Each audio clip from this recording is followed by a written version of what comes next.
be joining us too. Cool. We are live. Just waiting for the Rock Fin to catch up. Oh, okay, that's what's up. Um, Come on, Rock Fin. Um, Apologies to the audience for running a little bit late. I got a little hungry at the last minute, so had to make me a little something real quick. Get some food in my belly. Oh wow, we already start off. Geo Pro is blessing us right off the rip. He says over here on the Rock Fin, he says, I'm hearing the Houthis make. Actually, I'm gonna hold this. I'm gonna hold this for about 1 sec. Let's just hop right over and say what's up to everybody. I see Miguel is in the building. Game.film, cat. Yeah, considering the Rumble. I don't know. We'll figure it out later on. We'll see. I mean, I already tried doing the what's that other one? What's that other platform that people go on to? I can't remember for nothing. I tried to do that one and it was BitChute, just not BitChute. Which BitChute. honestly if shit gets taken down. I mean, I have created a BitChute account. So Odyssey, that's the one. Thanks, game.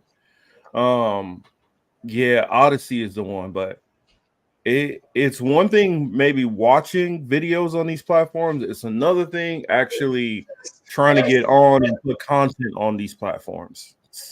Not all of them are as convenient. But since we got that maintenance, we said what's up to everybody that's on the YouTube side right now. Let me hop over to Geography Pro's comment because this is going to be something that we will talk about a little bit later on in the show. It says, I'm hearing the Houthis may conduct a plan called Al-Aqsa Triangle by closing three major Middle East waterways of Bab al-Mandab, Strait of Hormuz, and Suez Canal. If done, it will stop oil and gas feeding Israel from Qatar, UAE, and Saudi Arabia. I can see Yemen closing areas on Red Sea, but what about Strait of Hormuz? Sounds like Iran is even more involved than before if this plan is true. Thoughts? I'll pass it to you, Chris. Your thoughts on that. Actually, I don't nope. We're not gonna do that yet. Geography Pro, we're gonna hold it for when we get into that topic because that's such an expansive topic, and I also want to wait till Sebs joins us. As you guys can see, Sorry we to do hear have a that, Johnny. oh man, My my condolences. condolences, my condolences, definitely. So sad to hear that. Nothing worse than losing a parent or a child. Ooh, heart goes out to you, and I'll definitely keep you and your family in my prayers. Um, um, some of the topics for tonight, as you can see in the title, Book of Clarence. I'm not gonna do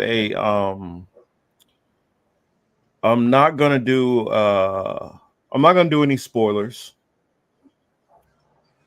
but I will talk about and Yonina, if you do need to reach out, I know I'm always super busy, but reach out to me and we can talk offline about if you need to talk about anything or just get stuff off your mind and just grieve. So just know we got your back. Um I see Atras is in the building. I just put Trump in the title That's what's up. because there's a couple of things going on with Trump that I want to get into. So we'll definitely get into that. The comment from Geography Pro, war escalation. That is um, that is the topic that I guess his comment will fit into that topic. So we'll go there. But first, before we get into all the stuff, man, how's everything going, Chris? Same old. Can't complain. As usual. Even more so. There's a lot of things happening on this in this game of life, right? Personally, I'm Hmm. straight. Everything's good. I can't complain. But just looking at things around the world, there's a lot of things happening. Both large and small. Some that involve the loss of life, things that could be good developments. So we run the whole range of things that's occurring in the world at the time. So it's just a very interesting time to be alive. That's a thought that's been on my mind like the last several days or so. Mm-hmm. Definitely. Why in the world? Oh, I was looking up some stuff. Not looking up some stuff, but trying to get a couple of things ready for some of the kind of like news rundown stuff that um I wanted us to get into, because we always try to focus on some of those stories that don't get enough attention in our opinion. And so let's see, what did I have in my, what's one of those stories that I had? Okay, that's the Houthis. We'll get into that.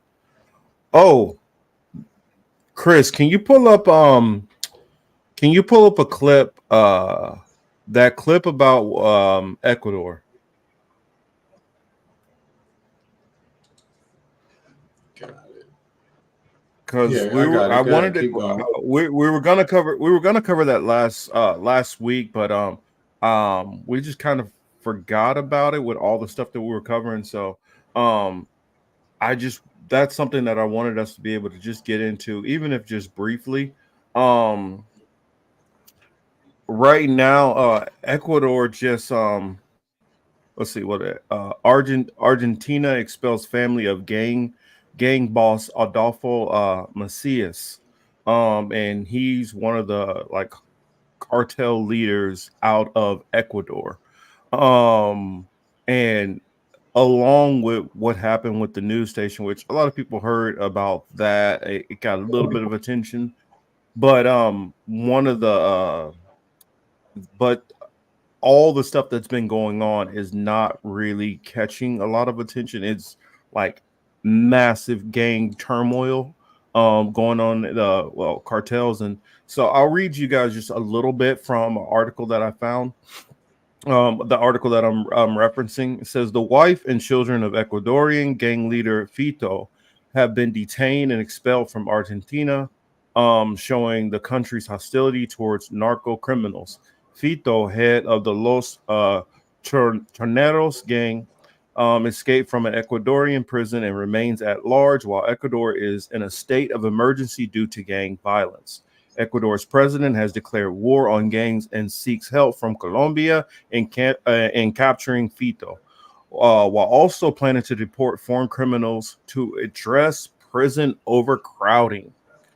So right now in that whole area with Ecuador and Argentina, whatever, speak it without the accent, and Colombia, it's kind of calming down, where the front has typically been on Colombia, but it has been warming up in its neighboring areas, and so they're seeking for help out of Colombia to try to get some help on this situation. And it kind of boiled into a point when we saw the cartel actually go into a news station. And so, do you have the clip, Chris? I don't think you sent it. Oh, hold on. No, I was wondering if you can find it, because I don't want to get it's been kicking Oh, me which out one? a lot lately. The one when they went into the precinct. Oh, okay. I mean, not the precinct, but the Oh, news into the station. precinct or The news the station. news station. Oh, okay, yeah, yeah. Yeah, because the Um, president just yeah, recently got went you. to the news station. Also, Oh no, go ahead. oh, he did. No, they had a there's a video floating around now where this, it looks to be like a gang member. He has like what looks to be like maybe a 5 or 6 year old, with a gun to his head, making a, he's on Instagram Live. It looks like a hostage video, with the Hmm. pistol to the child's head. So it just looks like there's a certain level of lawlessness there that's something that we don't really want to deal with. Let's be honest about that. Which Thomas' comment here kind of fits perfectly. It says cartels I bugging, don't know how. having power trips in Ecuador, the military now intervening. It could be a civil war, all driven by America's drug war and demand. Shaking my head. And honestly, that's a lot of what's going on. This is and people wonder why there are caravans of people coming to the states, and they think, oh well, it's the Democrats who are invoking this, which it doesn't. When you process and think about it all, it doesn't make much sense what you hear from conservatives, because a lot of them will say, well, they're doing it so that they could be votes for the Democrats.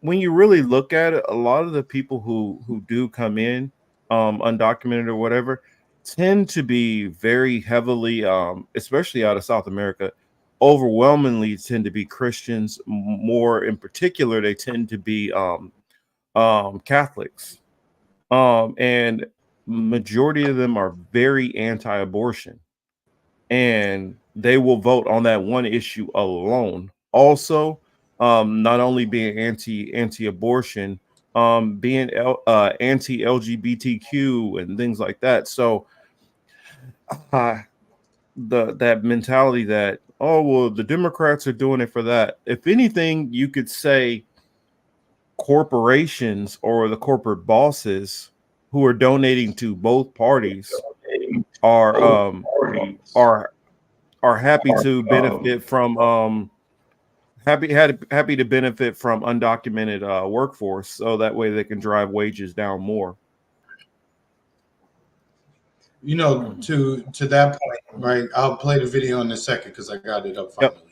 finally. Yeah. Okay. Cool. But to that point, you have to address, so in the cities in which the migrant situation is out of control, it's become a matter of business now. If you own property, if you own multifamily units, if you own apartment buildings, it's a matter of business now. It's not a matter of politics for you, because now you're looking at it.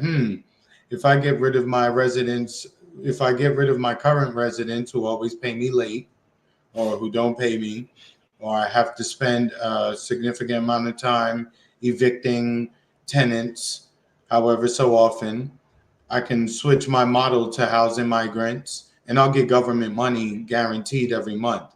And I could probably run it up too while I'm at it.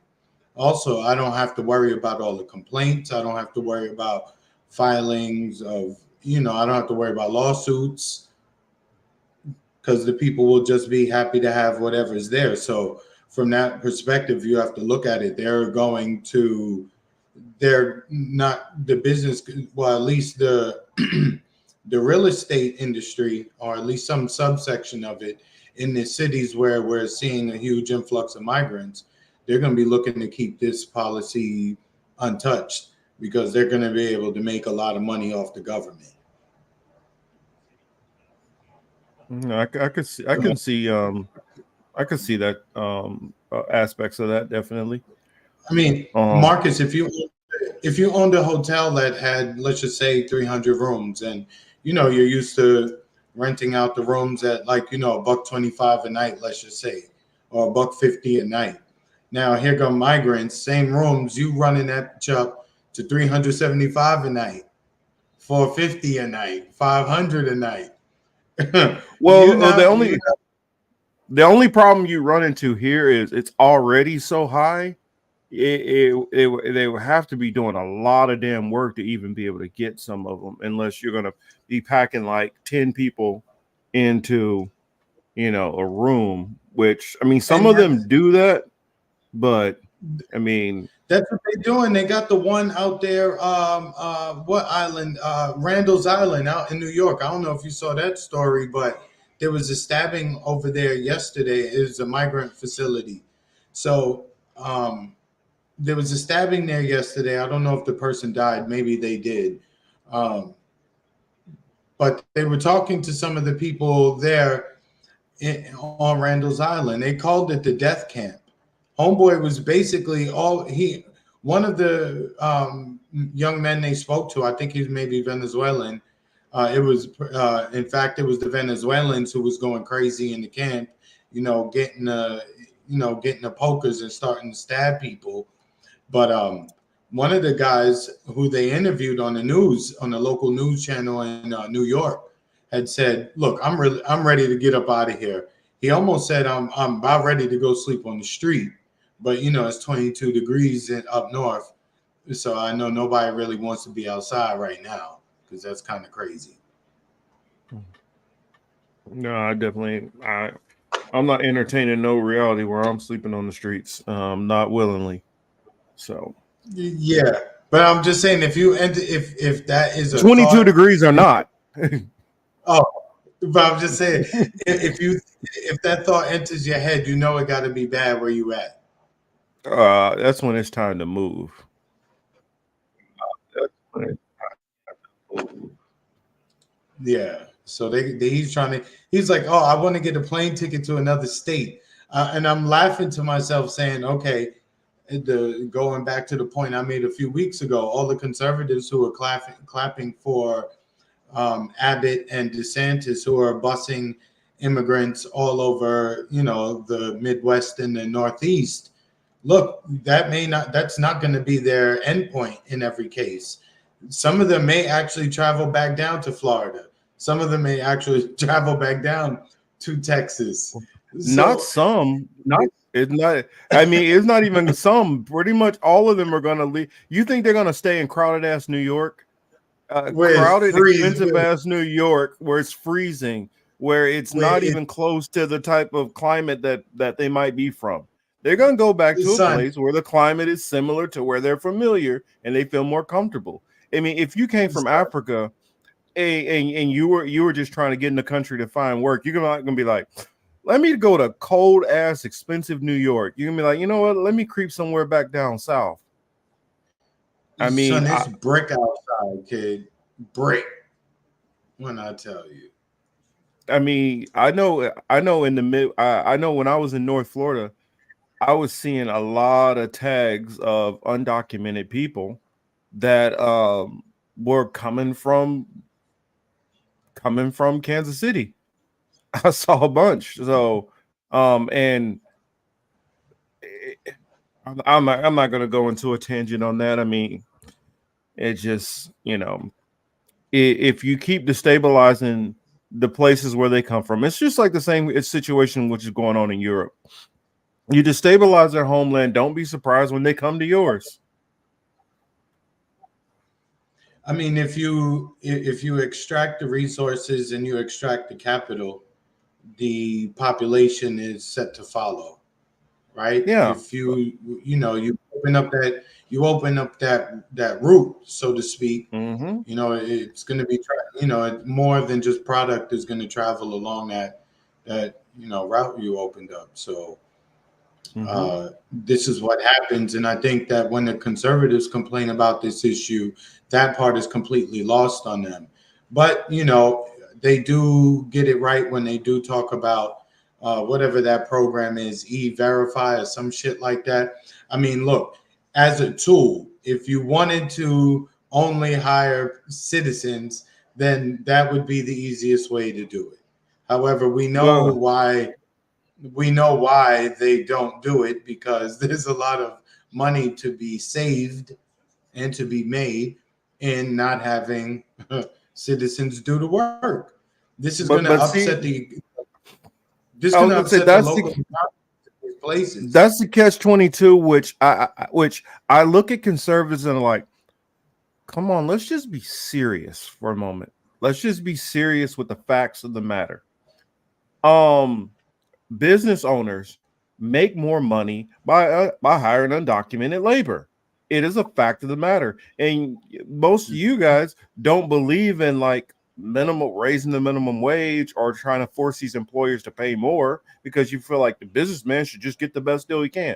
Okay, so that's going to screw over average everyday Americans, but yet they can't reconcile the situation. You don't want the undocumented immigrants coming in and so-called stealing your jobs, but you don't want to pay Americans more.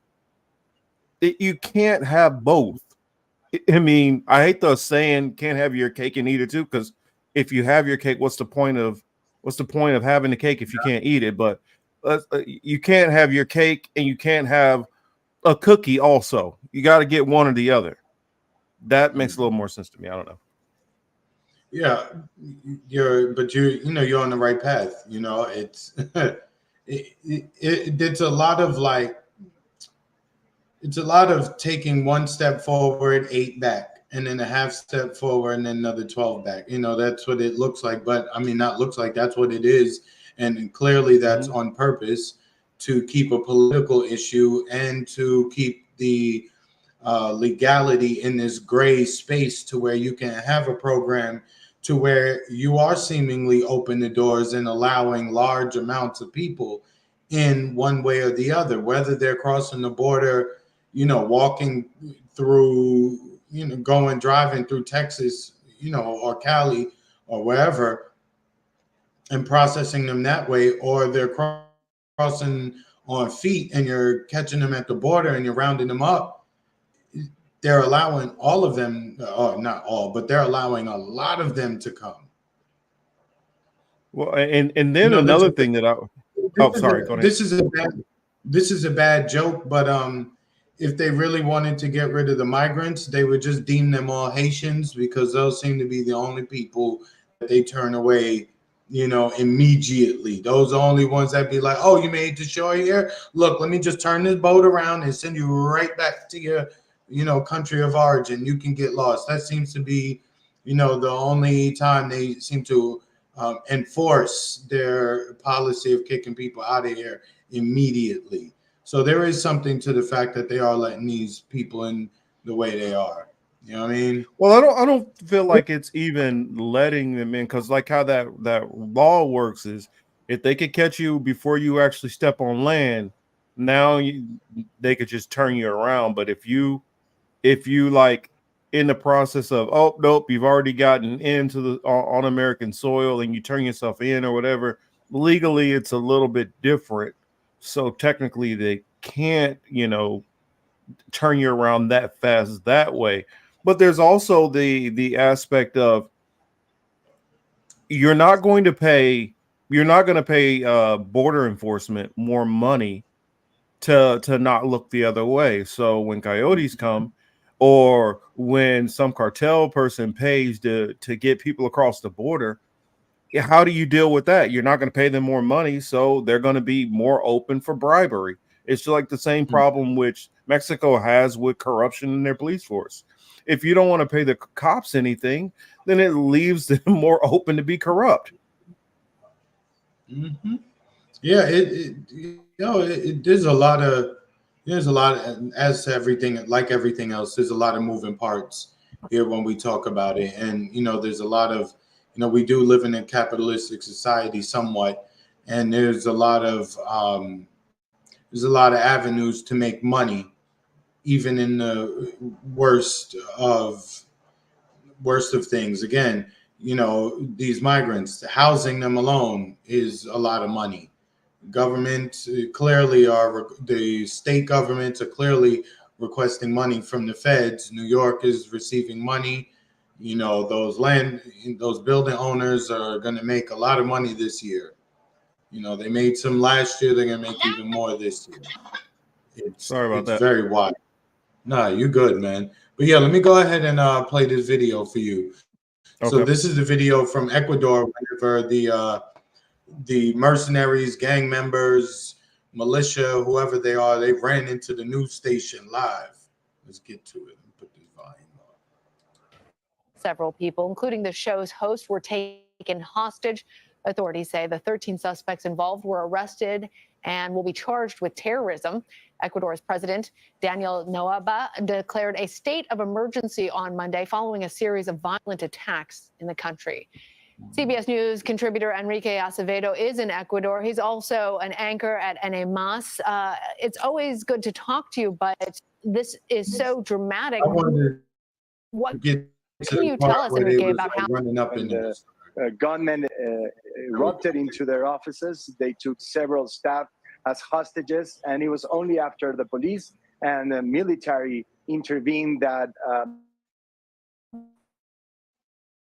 The wasn't the only act of violence that happened yesterday here in Ecuador. In Quito, the political capital of the country, there were also attacks on civilians, policemen. In Guayaquil, we saw those images, universities, shopping malls, other public spaces.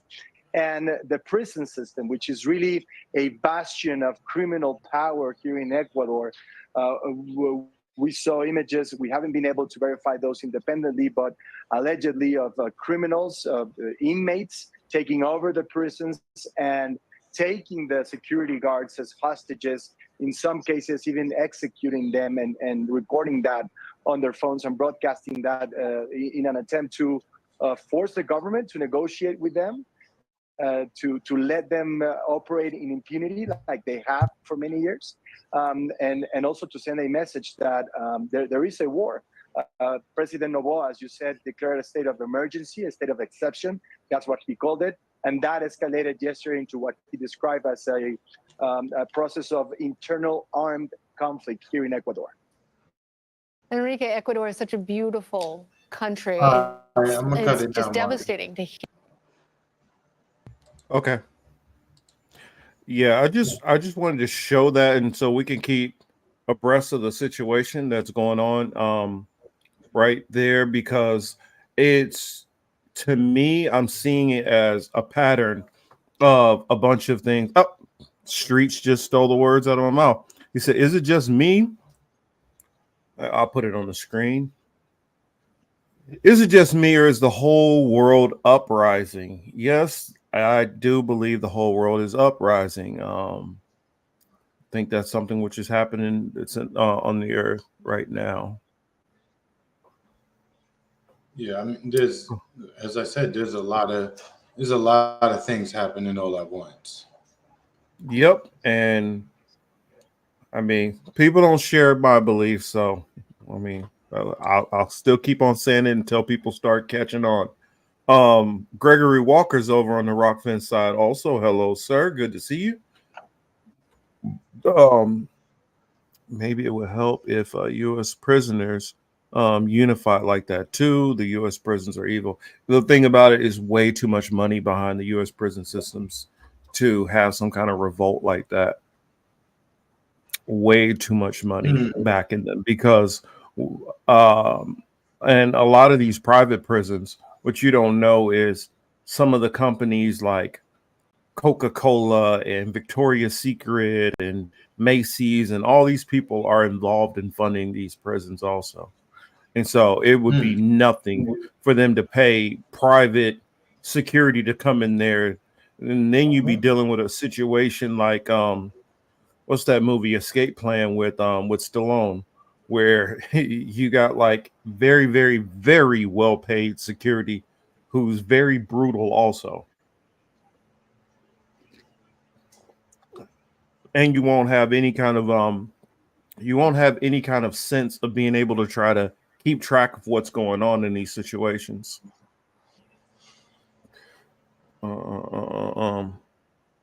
And then speaking of prison and prisoners, there has been news on the gentleman who has been there's been some news on the gentleman who went after the judge. I figured I'd share that clip with y'all. Let's see. He was originally in court for. So today, the suspect entered the courtroom in handcuffs, shackles, and gloves, and mask. And this was for his sentencing. He's also facing now new charges because of last week's attack on that judge. So he's facing those new charges as well. That time it expired at about the time of the plea. So, That's the sole purpose for today's hearing. Any other issues that may arise from the events that occurred last Wednesday will be done at a future date by a different court. For purposes of the record, I want to make it clear that I am not changing or modifying the sentence I was in the process of imposing last week before I was interrupted by defendant's actions.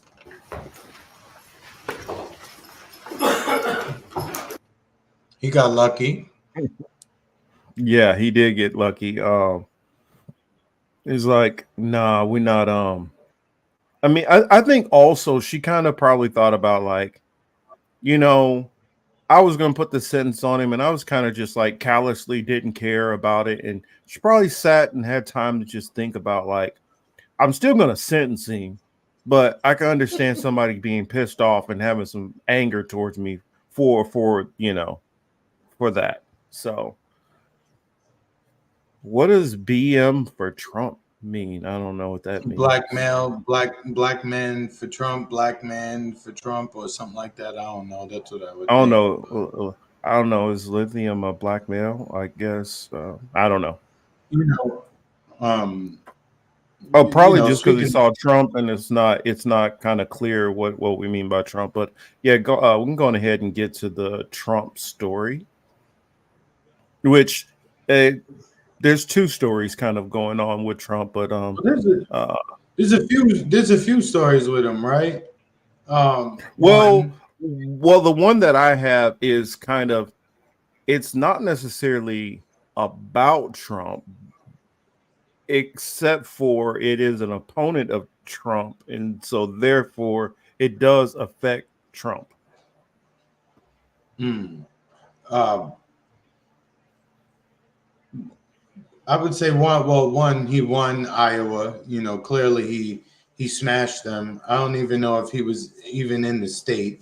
I didn't pay attention to that, but No, he I think they came down he with was. like his numbers, and he barely, I think he spent something like the average of like $300 to $700 per voter, compared to theirs was like 15,000 or something per voter. I mean, it was ridiculous amount that they spent on the state to get nowhere, which is, I don't know if these people are that delusional. I hope that they're not that delusional, and it's that they're playing a longer game that most people aren't seeing. Because I mean, all you can be playing for is vice presidential spot, a cabinet position, or you're trying to sell books. Because it's Or pretty cable clear news. that Trump is going to be the. But yeah, but they could already get that though. True, but more ratings initially. I mean, trying to build their profile, I guess. I mean, but it's pretty clear like Trump is still for the Republican Party. He still is the standard bearer. Hmm. That's one thing we have, right? And then in that, Vivek dropped out, which is not surprising. Yeah. He went straight to the knee pads and proceeded to give Donald Trump some of the best Vivek that Trump maybe ever had from a dude named Vivek, um, which is not surprising. He's looking for a job there. Vivek made a lot of money. You guys should look that up. Um, uh, his campaign did exactly what he needed it to do: raise his profile, help him get a lot of cash, and now he can just do whatever he wants to do with with the money, with the added amount of money that he already had. That guy had money, and now he's got even more money. So, again, when it looks like a loss, it's not always a loss. So, um, Chris H. was, you know, but it was clear that's what Vivek was doing. I ain't doing this shit. So, hey, to each his own. You know what I mean? I'll keep me Mhm. pads. That's for people like him. So anyway, that's one part of the Trump story. The other thing is this case involving Fannie Willis down in Georgia that's getting even more spicy, as they say. People's closets are about to be opened even further, and the windows are going to be opened along with the closet. So they're about to get a good look into the private life of Miss Willis and Mr. Wade, the special prosecutor down there in Georgia, who's handling the Trump illegal, the Trump election case. You know what I'm saying? That bullshit. Which it looks like she's about to get, which looks like whatever. But yeah, that's another Trump story. What's the other one you got, Marcus? The other story that I got two. Let's see. Let's pull this one up. Nikki And Haley, meantime, she is. I almost couldn't believe she said this shit. But I'll save that one for after. And this is what tells me her campaign, it's about to be done. I don't know why she just doesn't drop out already. But Oh, I think I know where you're going already. let me since we've already talked about the Fannie Willis situation, and her door is about to be opened up. On What's her real name? Call her by her real name. Call her by her real name. I don't know her real name. Oh, hold on. To be honest, I have not paid much attention to that story because I know all of these Trump stories are not going to go anywhere. So no, of course, I know that these are Democratic operatives who are behind the scenes who are pushing this and hoping that they could tie this up. But I've known the moment that they even started these suits that they were. So this is a story that I had. You're talking about you're talking about. I thought you were talking about Fanny, her real name, but yeah. No, I'm talking about Nimarata, my cousin. That is I'm not knowing why she's not claiming me. She's running for me and acting like white woman. I'm wanting her to be real. This is a story that I have no problem calling Nimarata by her real name, which that's another thing. Trump has been doing that a lot, and it has been really getting under her skin. Newsweek's article says, and I think it was the Daily Mail which broke the story. It says, excuse me, unproven rumors from more than a decade ago, GOP presidential candidate Nikki or Nimrata Haley having multiple affairs have given supporters of former President Donald Trump's MAGA movement fuel for new attack. Haley, a former South Carolina governor and ex-nation's ambassador, is running against Trump in the 2024 presidential election. While Trump beat out his opponents in the Republican Iowa caucus on Monday, earning 51% of the voter support, he faces a tough primary. Oh gosh, let me just continue. Sorry, let me continue reading. He faces a tough primary race against Haley in New Hampshire on Tuesday. Trump currently has 48% of the voter support in New Hampshire, while Haley trails closely behind at 34%, according to the poll aggregator 535. It doesn't matter because she's going to even lose in her own home state and get blown out. And what other race does she even have a chance of winning at this? So it's not close. She's about to get dusted up real quick. And I think New Hampshire is a winner takes all state anyway. So if it's a winner takes all state, first two primates dusted, it's over. Yep. She can come back to Mumbai. She can jump in the party. We can get a place for her. We can put her in office. We will take her back home. And then the other story I had on Haley. This one kind of, I'm surprised she's not getting more heat on this, but I don't know. Maybe she thinks this helps her saying shit like this. Who? What Haley said.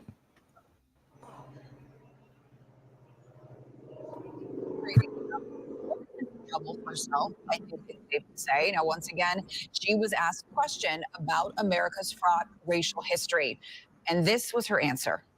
We're not a racist country, Brian. We've never been a racist country. Our goal is to make sure that today is better than yesterday. Are we perfect? No.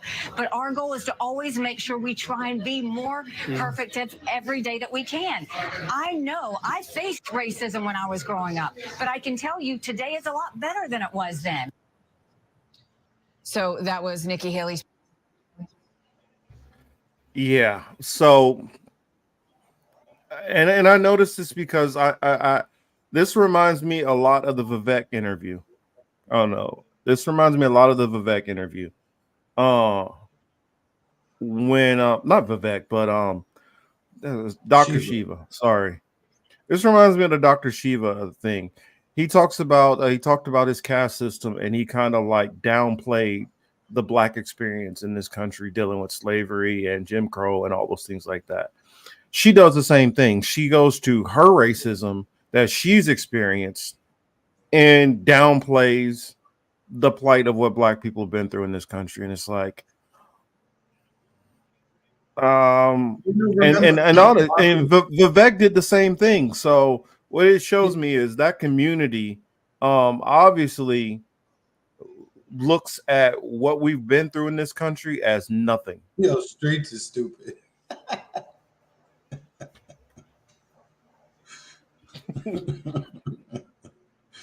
No, but you're on to it right there when you say the community, the people who they appeal to, the people who they fundraise from, and the people who they solicit votes from. They like to hear that. They will cough up some money if they hear you say those things. They will some of them will show up on election day, and they will pull a lever for you, for next to your name, for you saying things like that. You don't even necessarily have to do anything for them. Just as long as you're talking like that, for a lot of these people, that's good.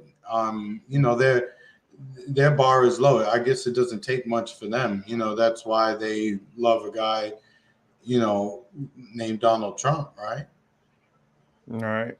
I mean, Thomas's comment here is great. Says, and I would throw in not only colonialism on the tribes, genocide on the tribes, land theft, chattel slavery, Jim Crow, police racial profiling, native boarding schools. Remember, kill the Indian, save the man. I mean, but all of the communities who were affected by those things just mentioned by Thomas, they all know about it. The community that Nimrata tries to appeal to, they're knowing it too, but they're just not wanting to acknowledge it. Actually, I don't think that they know it. And if you think about it, they do. I don't think it's from Gator.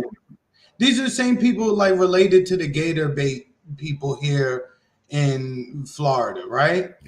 It's the same shit. They stories pass. No, but if you look at the immigration of when the United States started to have mass immigration, I won't say massive, but when you start to have higher numbers of immigration, people from India, exactly, well after the history of when majority of the stuff was going on. And so they look at it as, that's just some shit that happened way back in the past. And the only racism is a couple of words. And that's the same problem we have, even with a lot of Africans who come over here like, I don't get what you guys are complaining about. I don't see no problems. Yeah, because you haven't we had to go through all this shit for y'all to even get in this fucking country. Yeah. I mean, we had to get shitted on for fucking generations. And then we open the doorway for y'all to come in, and then y'all get all these perks. Because what a lot of immigrants don't realize, especially I'm talking about like naturalized immigrants or having green cards and stuff. I'm not talking about undocumented. There are so many different loans and stuff that you qualify for to be able to start fucking businesses in our communities that we don't get. That's the reason. You ever wonder why in the black community you see all of these stores owned by whether it's Indian or Korean or Chinese or all of these different people who come into our communities? That's where it comes from, because there are bills put in place for them to be able to do that we don't benefit from. And then they turn around and look at thank you, and Arabs also, and then they look at us like, what the fuck is wrong with you guys? Why come you guys can't do better? Why come you guys aren't doing better? We were able to start a business. Yeah, because you were able to get loans that we can't get. So, I mean, it's just, and because they were able to get these loans and be able to start being profitable for their family and their friends, and then bring more of their cousins in later on down the road, they're able to get that, and then in their mind they're looking at, well, I don't see what's holding you guys back, and so it adds to that racism that Yeah, Marcus, they let me look. just say, Mhm. let me just add, let me add, a little bit to that though. That's often left out when people say that. Um, Sometimes, in some cases, these people are coming with collateral. So when we say that, oh, there's programs for them, et cetera, et cetera, et cetera. Not in every case, but in some cases, they come here with collateral, right? So they are able to obtain loans to do certain things based on the collateral that they have, whether it's real estate back home, wherever they came from, whether it's other businesses they have. I've learned a lot over the years in doing business and realizing this. Not everybody is super duper wealthy and rich, but some people have enough just to get enough, right? So maybe they have enough to get themselves a loan for a 7-Eleven and a gas station, and then they go from there, right? So I just wanted to put that out there. It's not like that in every case, but I do want to make that part clear. Well, I would say, yeah, it's not like that in every case, but typically when you're talking about definitely like people coming from India in particular, yeah, a lot of them are coming over. They're not coming over with nothing. I mean, like for instance, like a lot of the Arabs that you see, these Arab shops, they and I'll even throw in Koreans. A lot of them who are coming over, they're not coming over with very much. But a lot of those ones who are coming from the Indian community, plenty of them, it's like the wife is like a doctor, and then the husband comes over and he starts a business and stuff. And so I've noticed more so in the Indian community, a lot of them are coming over with a little bit of change. I, Yes, they I are. I would say that it's not quite the same when you deal with like Laos or Cambodians, and some of the other The, groups. that would be more of the working class of that group. They Yeah, would be more of the people who do the manual labor and the quote unquote dirty work, right? Those are the ones right. who trail.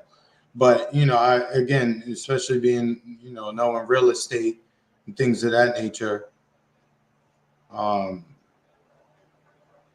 it's I've seen several instances where a lot of these people come in here with 6-7 figures in their bank accounts. Mm. But yeah, I mean, that's something which is, and I notice you typically see people in the Indian Because when community become Republicans, and yeah, it comes from having that wealth. It's the same thing with a lot of the the white Cubanos that you see in South Florida, especially. A lot of them came over from Cuba back then with wealth. And so they always leaned to the right. And it's the same thing which you see with a lot of them who are criticizing coming out of Venezuela or some of these other countries down there. They were the right wing, the business class, the people who had a little bit of money, who just like Republicans in this country are like, nah, I don't care about what happens with the lower class as long as I get my tax break. That's all I care about, and my business does well. but then Who gives a you damn you about the know, rest of everybody else? but then here's another thing too, because the argument a lot of the time when it's made, it just makes it seem like that somebody got off the plane from China, Korea, Pakistan, India, Bangladesh. I don't care where the conversation gets dumbed down to the point like, oh yeah, they come here and get things that we don't got. Look, the vast majority of them that are coming here who have nothing, they're not getting a $450,000, $500,000 construction loan to or business loan just like that, right? That's not happening. That's not how business is conducted. I don't care what kind of government program Well, we're not you. saying that much. That would be excessive. We're not saying that Yeah, much. but I do think some people think of it like that. They Well, I just look mean, I at. don't I don't think they think that much. Like, but if you're able to get, say, 20,000, 30,000 to start a corner store, I mean, That Now, does make a difference. Which out, and especially like I've been able to see it out here in California in particular. There are a lot of like Koreans and Chinese who have been able to benefit like that and open their businesses, particularly in the black community where black people aren't getting those same loans. you have to come with the collateral. You gotta have the money. You gotta have something to put down. And nothing gonna be given to you. You know what I mean? You can't just walk. And I'm not saying that nobody ever has anything, and that I understand that there are systemic roadblocks. I know how the financial system works and who it works for and who it's tailored against. Fully aware of that. However, like the system is set up the way the system is. You're gonna have to find way. You're gonna have to find ways around that. You know, like it Yeah. just is what it is. You're not gonna do it by having a guy who looks like you who sits in the White House. We've actually lived through that, and we saw really didn't make, you know, much of a difference either. Yeah, I'm not. Well, I've already came to the understanding that nobody in any type of situation is going to help me with anything, and whether the system is going to be fair or unfair, it's going to be on me to do whatever I got to do regardless. It's just a matter Like of for if instance, more Marcus, people, huh? like for instance, there in a lot of cities, you know, obviously in the past, in recent years, there's been a focus on minority women, minority business owners. There's a lot of money at the local level for women in these positions, you know, especially if you're single too. If you're as long as you're not at least legally married. I'm not saying you can't have a man or anything like that. But if you're within the if you're within a certain, tax bracket and you're doing business and you're a minority woman, there are grants available out there for you to get. So, it's another hookup for those who have minority women. You're not married, let her be the face and name of the business. Therefore, maybe you get extra grants. You got to find a way to hustle sometimes. But there are these types of programs out there that exist. I don't know how many people are aware of shit like that. Yeah, what I was talking about for instance, one that I can And think that's of. as an I have example. here. Well, this is what I want to bring up about like immigrants in particular. Like they're able to go straight to the bank and find it out without having to like know the right person or hear about it because it's hard to find out about grants. It really is. You got to be really doing a whole lot of hustling to figure that Mm-hmm. out. But I'm talking about, and that's just like financial advice to help people in general. But what I was talking about in particular, like this, Stearns Bank allocates 10 million for African immigrant loans. Like there's literally programs. If you're an African immigrant, we have 10 Immigrant. million Okay. just sitting aside that if you're an African immigrant coming to the Now, bank, and you qualify for this, whereas there's no African American loan there's no Black program American. set up. Yeah, there's no program set So, up like that. And I'm not no, saying that that's an excuse for you not to be able to make it. I'm just saying that there is not that avenue that's already preset there. And like now, especially in California, you got plenty of them for like Chinese immigrant plans that are just it's already there. They're you're Chinese. Oh, okay, we'll come right in and I'm gonna get you with this person and start working on the paperwork. And it's just there are plans that are already like pre-set up. And typically how they get those plans is when somebody gets into Congress who is Asian American, they write a little bill in there to get this through. And some of that pork that they say on the bills, those are the kind of things that get slipped in there. Now I'm not mad. I'm so not gonna be mad. I'm not gonna be mad if I was a Chinese congressman. I would try to hook up my people too. If I was in, I would try to write bills that can help out the black community too. I'm just saying that when some of the representative for some of these other groups put in bills that actually do help their communities,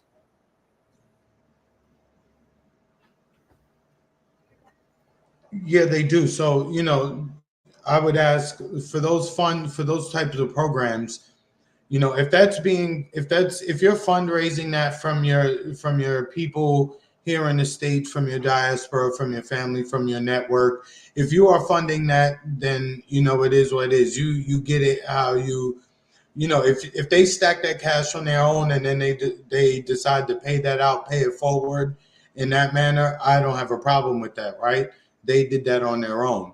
Now, if you're telling me that that's federal funding they're getting or any kind of taxpayer money to those funds, then obviously that is a much larger problem. So again, that's another thing I think we should make a distinction about, because everyone always makes it seem as if it's always government. I saw that there is there was some kind of Caribbean club in one of these schools, and there's a scholarship fund, and some of the usual suspects started going off saying, "Oh, they ain't got that," going off saying the usual dumb shit. And again, when you read the article, it said this money was raised from individuals. This didn't come from any American company, institution, what have you. So again, if people from someplace are getting together, getting a paper together and doing right, then that's cool. Going back to like with the 7-Eleven shit, Well, to well, um, well, I just want to add before you switch to that. Typically, where I've seen the exception to the rule is when it comes to Latinos and when it comes to people from Caribbean. There, I don't see those same pipelines, which I see very clearly in particular the Chinese community, the Indian community, the Arab community. I see plenty of like setups and bills, but no, you don't typically find that there's not like some kind of bill that helps people from St. Thomas. You don't run but into stuff like that. But you know what the difference is? The people from those places where you mentioned, later, they're more business minded. They think more business. The people from the places you mentioned earlier, they are more education, job focused. Go get a good job, go to school. Not saying that you don't, but it's more a job, right? So if you become an RN, that's like very, very good, right? You're an RN. Congratulations, you studied. You did very well. Maybe even a nurse practitioner, etc. You look at like even the people who own the 7-Elevens. How many of their kids are in medical school or are doctors and have practices and who are parts of large practices, right? Where they're partners at this point in time. So they're able to move, they're able to take the business, go get some education for the next generation, then they take that and they, build up on the business side of things to where they're now running a doctor's office and shit like that. So whenever they build vertically and they keep going. There's something to be said about that, because again, a lot of people from my background, a lot of them just want to come here, get a good job. They want to work their little 9 to 5, whatever it is, get their little insurance. Hopefully, they get a pension. That's it. They want the kids to go to school, but they're not very business centered. They're not a Well, lot focused on starting your own business, because a lot of times, even when you say you want to do something creative, the look that comes to you is like, huh? What? You want to do what? No, you need to go to school, study books. You better know these school. You better know your school work like you know these fucking songs. You know what I mean? yeah, but That's how they're going to go. I would also throw in that it's different when you're talking about like especially communities in Florida and New York. Um, it's different definitely than in California and on the West Coast. Very Mm, different kind of environment and makeup, because when you talk about like a lot of these Asian demographics, majority of them are in California. Majority of them mm, are up and down the West Coast. And a lot of this yeah. does come from California politicians, where a lot of this Mm, push, I mean, a lot of those bills that I'm talking about that help the Indian and Korean and all of these different Asian groups in particular, um, they typically come out of San Francisco. That's where a lot of this comes from, and it benefits mainly across this state. And then for the stuff that you see as far as Arab community, it typically comes out of New York, where you see some of that push coming.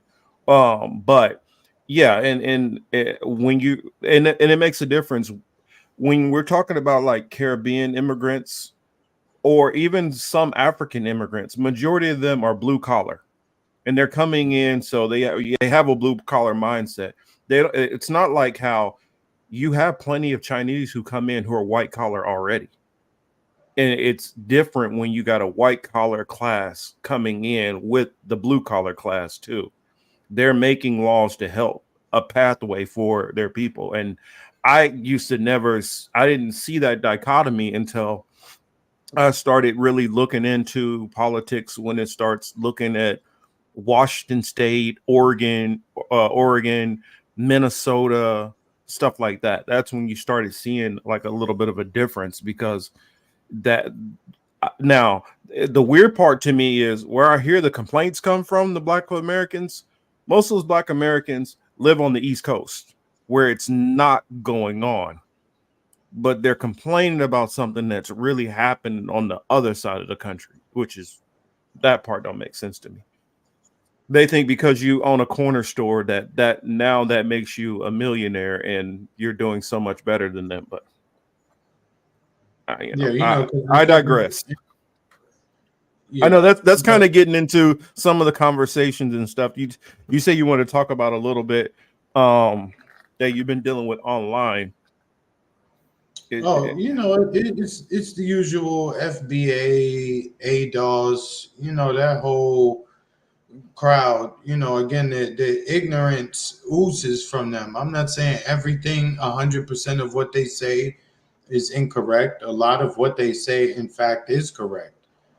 However, the level of ignorance that they show at times is just kind of crazy. Yeah. Take that question. Oh, because yeah. Streets hasn't seen some of the what's going on when you start listening to this ADOS and kind of actually it's not even really ADOS anymore. They're kind of become FBA because ADOS is kind of like faded out for FBA, which is the more aggressive, more hate-filled version of ADOS. Foundational Black Americans. That's what they call themselves, right? Mm-hmm. ADOS was American descendants of slaves. And then another half of the FBA, they call themselves a good chunk of them call themselves Aboriginals too. So yeah, and they're calling themselves freedmen too, right? And I understand what they're saying, but they're excessive in every position that they take, right? Oh, Black men, our country, our people built this country from the. Oh, there was a lot done. There was a lot of other workers here too. You know what I mean? Well, that's the thing. We had a major stake, but you can't eliminate as if nobody else had any impact in building this country. I mean, there was a lot of for one, you can't forget the Native Americans who this country was stolen from. Two, you can't forget, for instance, like a lot of the Chinese early settlers who were building a lot of the railroads, especially in the Southwest, not just like the California area, but I'm talking about all the way getting over towards Texas, and that's thrown out the window and ignored.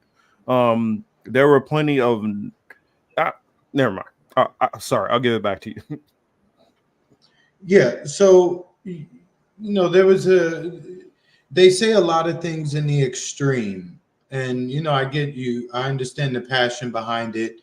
I understand the desire to want people to understand where you're coming from. You want them to understand the words that you're saying. All of that I get. they're very loud online though with the ignorance. Again, they're calling themselves Native Americans. I mean, do I have to say anything more than that, right? Or they're saying they're Native Indians. Okay, even more delusion. You Yes, can and make search. sure you clarify for people who don't know what we mean. Just clarify it a little bit more so they're like, okay, so they're saying that they like related to Native Americans. No, they're saying they're originating here in this continent, and they don't With need DNA no tie to Africa. or yeah, or maybe they came over here so long ago that it doesn't matter to them, or they blanked it out. I have no idea, but they're saying, "Oh, I know this from lineage. My grandma, my great grandma. Last I checked, we all have four.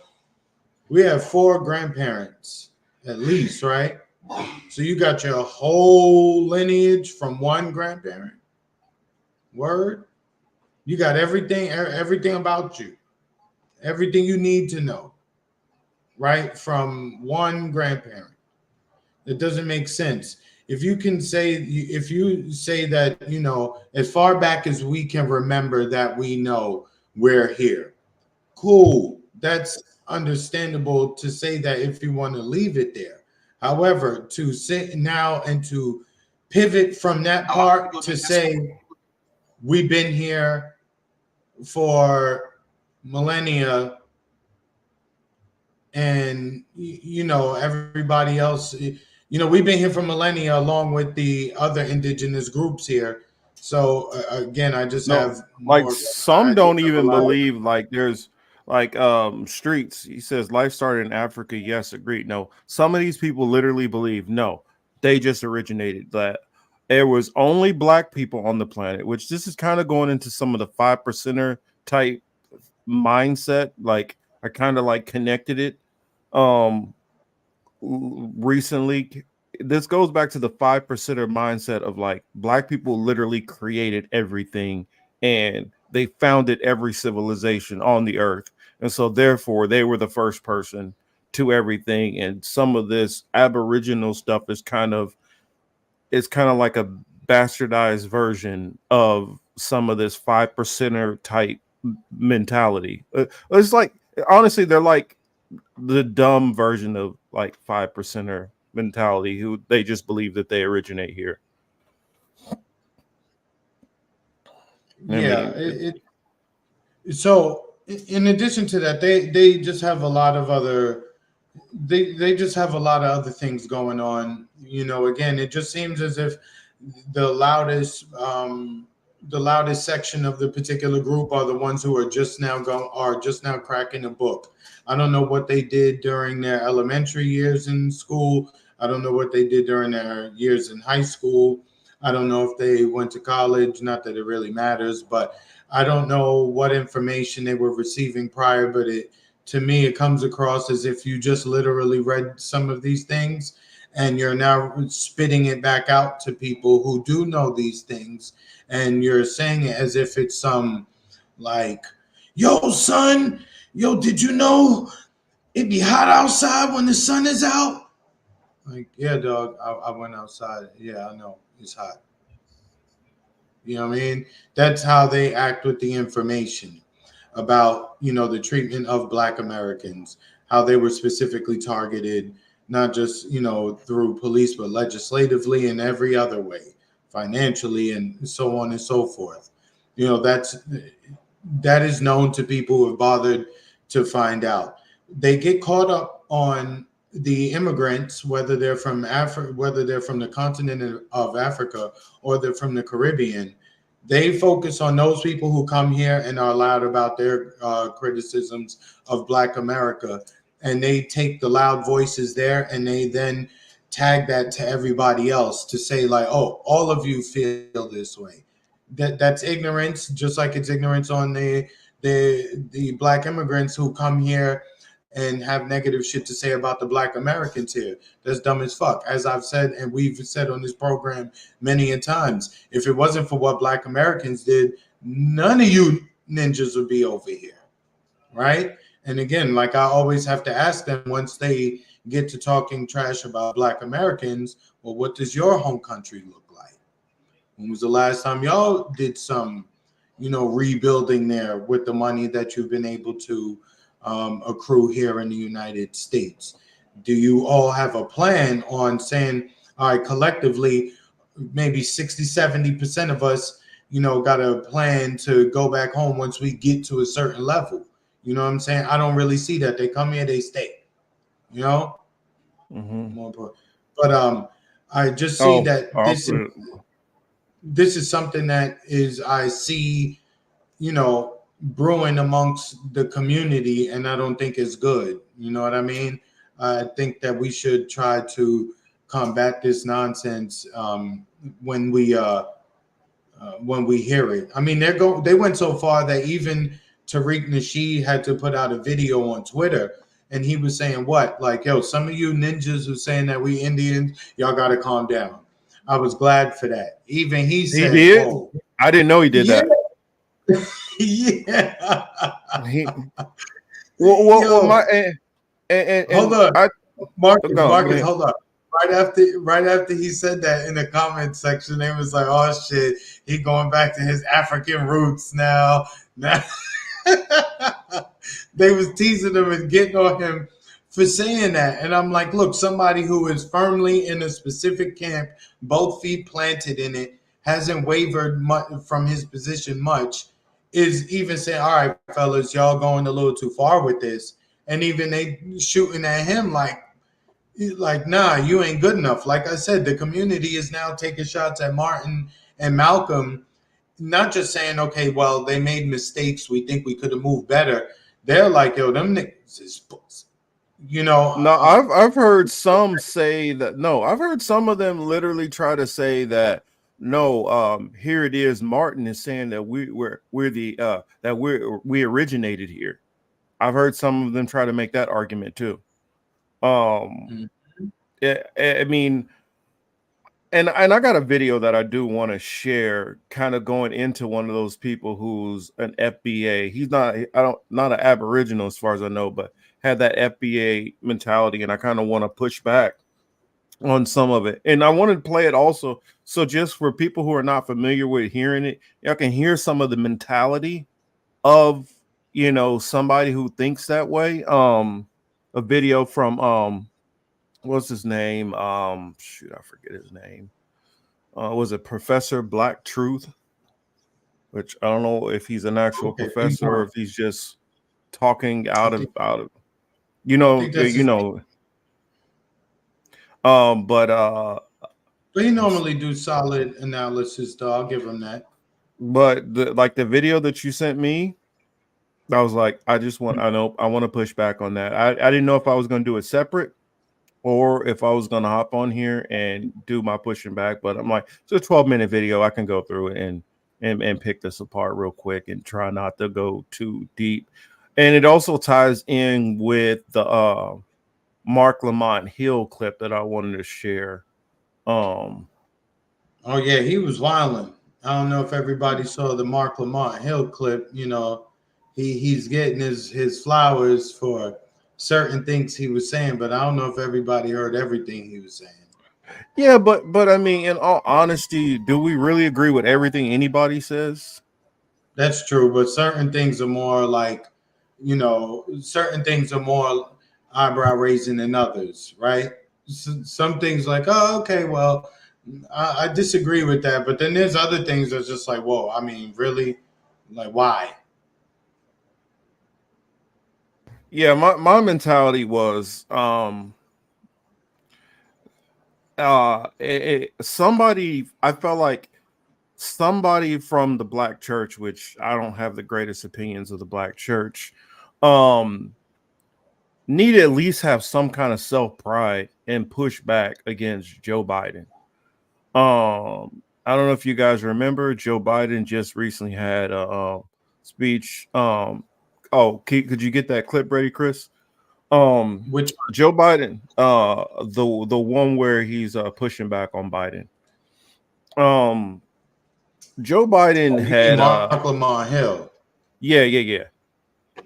Joe Biden had he got protesters hopped up, and they start jumping at Biden and calling him Genocide Joe and telling him that uh, you shouldn't be doing X and funding Israel and doing all that.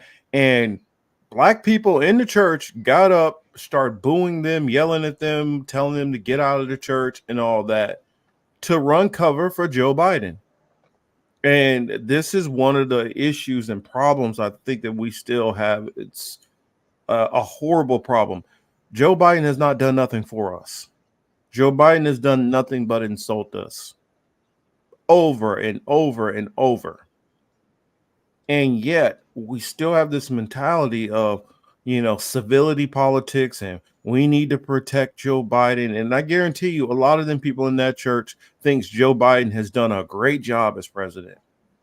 And I mean, part of that does have to do with a class. I mean, you could say class, but I would say an age difference, because they lived in a time period in their 30s and 40s where they were able to build and buy a house and save money. And then, okay, things got a little rougher as they got older, but they were able to get themselves established in life.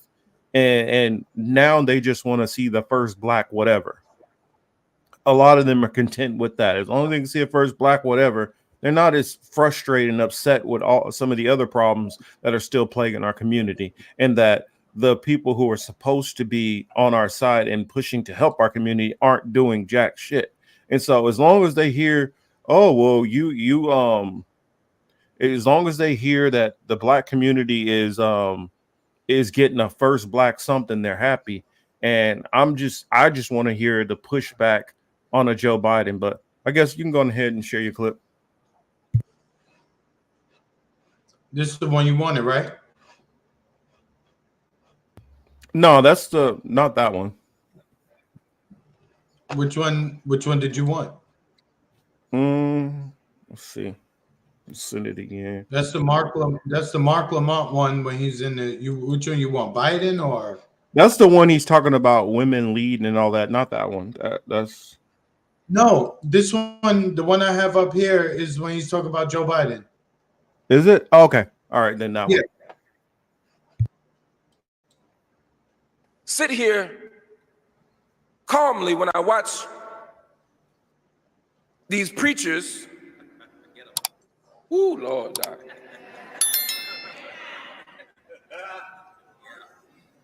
And these bourgeois Negroes who will allow the church to be used as a shield for empire. Last week, there was a protest in the Great Mother Emanuel AME Church in South Carolina. A beautiful church, a historic church, a church birthed out of struggle, birthed out of the struggle of the African Methodist Episcopal tradition, which is built on saying black folk have a right to preach to the word of God, and not just to other black folk. Black folk have a right to full humanity and full participation. Don't tell me you love God and you obey the commandments of God and the word of Jesus and tell me that black folk ain't got the same rights. So the AME Church is a church of struggle. And it's also a church of tragedy. We know that Dylan Roof went into that church and killed 9 beloved saints as they were praying.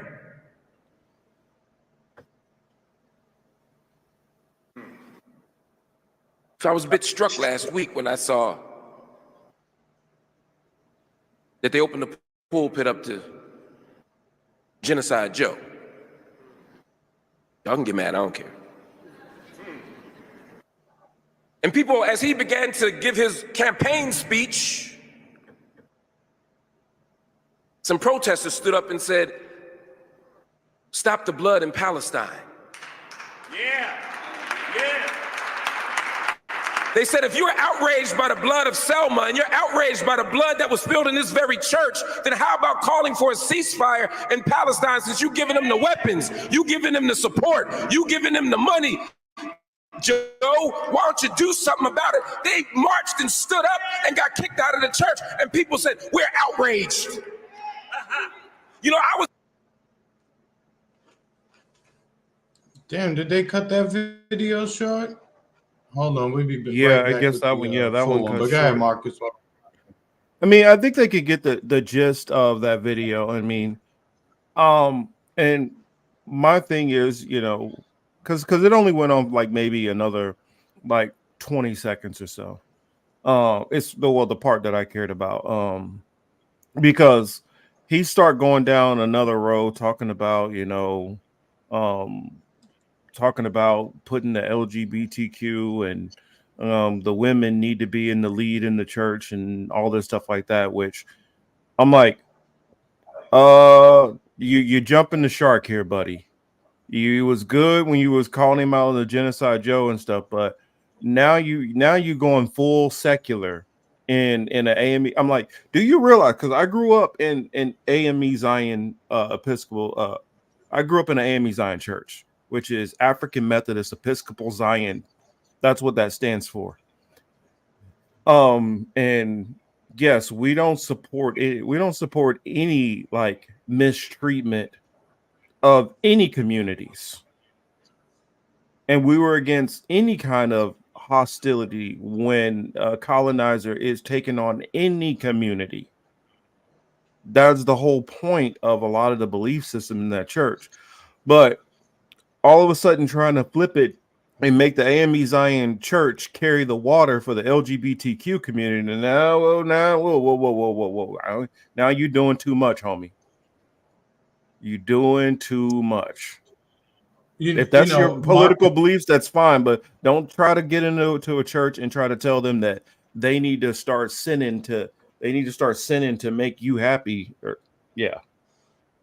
You know, people were upset that the protesters, you know, challenged Biden like that. But I'm saying, you know, this is the president of the United States. If you believe in this system and you believe that, you know, screaming at the president or doing whatever, protesting, if you believe that that makes a difference, right, then you don't have very many opportunities to actually air your grievances out to the president of the United States in a forum that will actually get attention, right?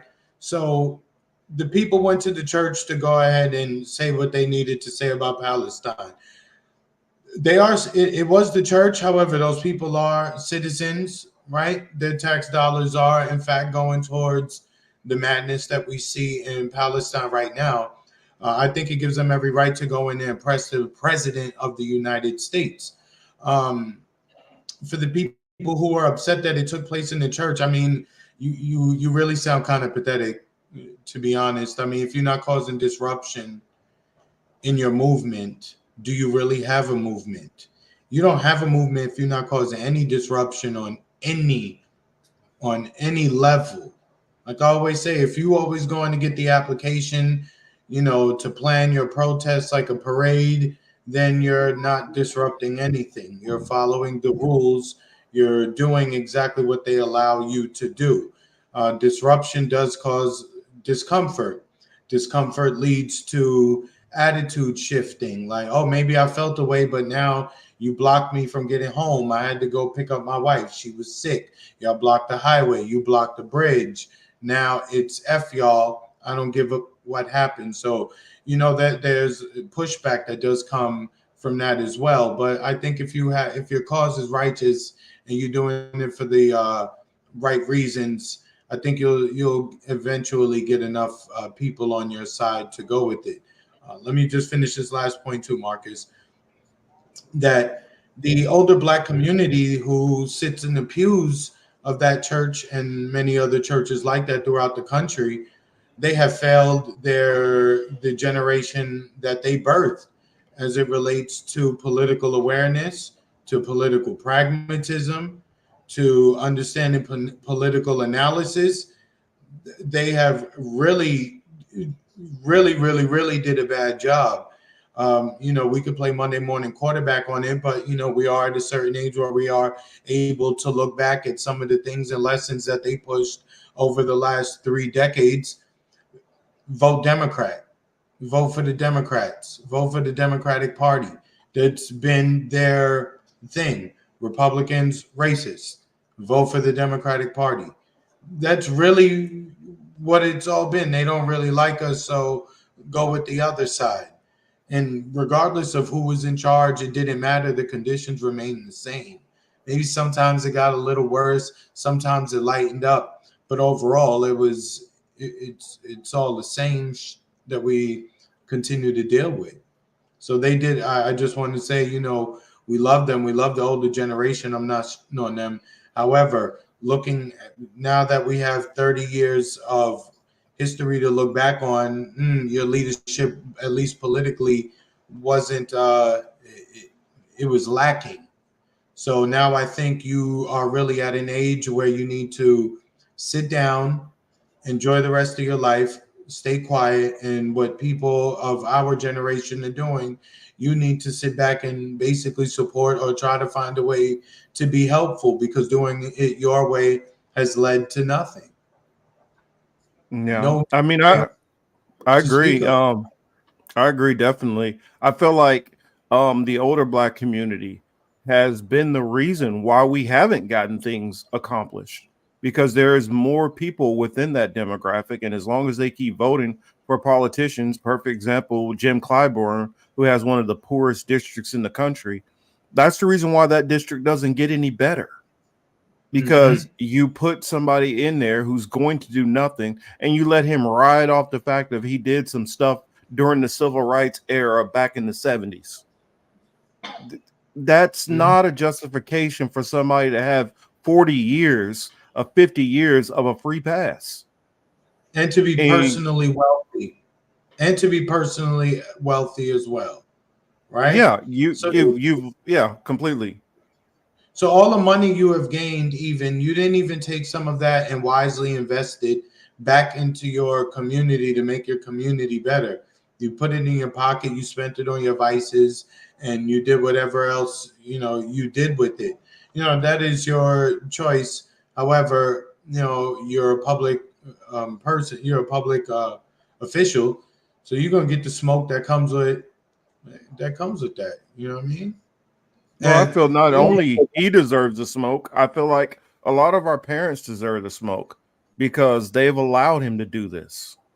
If you yeah, allow if at a certain point, if you have somebody who's been a lifelong drug addict and they're living comfortably, you got to blame some of the people in their circle because they're the ones helping allow this. They're being enablers, and a lot of older people have been enablers and been asleep at this wheel. I mean, I feel the same way about like a lot of the Gen Xers also. A lot of Gen yeah. Xers have been vote blue no matter who, and haven't paid any attention to anything while it's getting worse around them. Or some of them were actively being a part of the problem. They out there just partying, selling drugs, doing whatever. They lived their life, got to be wild, and pay no attention to what was going on politically to the rest of their community, and got to be selfish and only focused on them. And Marcus, look how therefore now our communities are, I mean, now the younger generation of the communities, the I would say 45, actually, yeah, about 45 and under, is dealing with the repercussions of the Gen Z and baby boomers in the black community. Marcus in their 30s they supported the Biden crime bill. In their 60s they're now telling us to vote for the man with dementia. They didn't learn anything. Say Streets disagrees with me though. He No, says, he's "Oh, I we think wouldn't, Streets being, I think we Streets would being never sarcastic. ban you." I disagree. The older black community, they you can watch your if you're living in a No, community and you're watching your no. community go downhill. You're watching your community degrade around you. You're watching businesses go out. I mean, in fact, perfect example, the community where I grew up in Kansas City, it was a predominantly black community. You had black shops, black stores, black restaurants. You had black black banks. You had all of that stuff going on there. And then what did you do? You watched it all go away. We literally had our community decrease continuously in population for decades. And what that did is that raised mill levy taxes and all these other taxes, basically destroying a whole city and a community. You can't sit there and live in that and watch that go on. And well, I guess we don't know what happened. I mean, I can't speak for other places. But I can definitely speak for a lot of cities in the Midwest who sat there and watched as your jobs are being sucked away through NAFTA and all those different programs like that. They saw what was going on, but they were only focused about them and their household. And I still got my job at GM, so I don't give a damn that this place got shipped away, and I don't care that you lost yours. And it was a lot of people especially across the Midwest who went through that. That's what I'm saying. So if you start with the beginning of high numbers of outsourcing to the manufacturing sector, along with the crack, Well, heroin. hold on 1 second, Chris. One thing I'll say, Street says, unless you lived in that time where you will get taken out for speaking real truth instead of the watered down shit, you can't say what. But this isn't about what happened in the 50s or the 60s. This happened while we were alive. This happened in the 70s, the 80s, the 90s, the 2000s. This has happened while we've been alive. Correct. Kansas City and Cleveland and Cincinnati and Milwaukee and all these places were doing fine back in the 60s and 70s. Very prosperous. I'm not talking about in the 30s or 40s. I'm talking about it within our lifetime. Yeah, within the time we were born, or in the time where our parents were at the very least young adults. And I'm just saying, even from even from the Clinton era, everything that you learned during the Clinton era, to turn back years later and to say like, oh yeah, this is the same person we're going to rock with, is just like, that doesn't really make that doesn't make a whole lot of sense. You know what I mean? We're not getting anything from it. And then, right. Like Denver said, right now, they're still not learning from the mistakes. Right now, to this point, they're still not changing or educating or learning. They're still saying, even politically, they're like, well, you got to go with Biden. And again, you wouldn't let him cross the street by himself. And you're telling me like, this who we should invest in, pay attention to, give two shits about? It doesn't make any sense. You understand? And just like on the other side, doesn't make any sense. I just don't think, we should have somebody who's clearly not there. And, we never really know who runs things per se, but in the case of Biden, it's really all his staff. It's the staff members of the, Secretary of Defense, Secretary of State, Blinken, it's him himself. It's all these people making all these decisions. I mean, the president, not to say that they make all the decisions anyway, but in the case of Biden, it's even less responsibility on the actual president. Well, here I'll give a perfect example. Not that long ago, y'all remember not the way back machine when George Bush was going in office, right? I had family members who voted for him because they thought he was a good Christian. Didn't know shit about anything else that he was for, because they didn't take any time to learn jack shit about what they were running on. And in the black community in particular has been the most laziest as far as actually studying and researching any of this shit. And the Streets. Come on, bro. Don't play. This. Yeah, they've sat there, how many people my older cousins who are in their 50s now At their time in their 20s, they didn't give a shit about politics. They weren't voting on anything. They weren't out being activists on nothing. All they cared about was partying and chasing ass. And then they wait till they got into their late 30s or 40s to actually start giving a fuck about something. Whereas I've been focusing on this shit since I was in high school. And many of my peers cared about this stuff at that time. Look, there's criticism to be had to be made. You know what I'm saying? And that's not using a blanket to say everybody, but it was just too much. You understand? It was just too much because if you go across the South, the Midwest. Well, Chris, not even too much. If we're talking about how much problems, how much struggle we're having in our community, and we are not the ones who are trying to be the vanguard on helping our own community. And then I hear people in this time period now who are 50s and 60s and, man, we got to do this and blah, blah, blah, blah, blah, blah, blah, and talking all that shit. Y'all wasn't doing shit all this time. Y'all watching shit just get worse and worse and worse and worse and worse. Mm-hmm. So the black leaders in the spotlight was not in the trenches with the real black leaders. Yes, we haven't had no real black leaders since the Panthers. Nobody has stepped up. Nobody has been stepping up. Well, you telling me that everybody had to worry about the crack cocaine era? Nobody couldn't decide to step up and fill those shoes?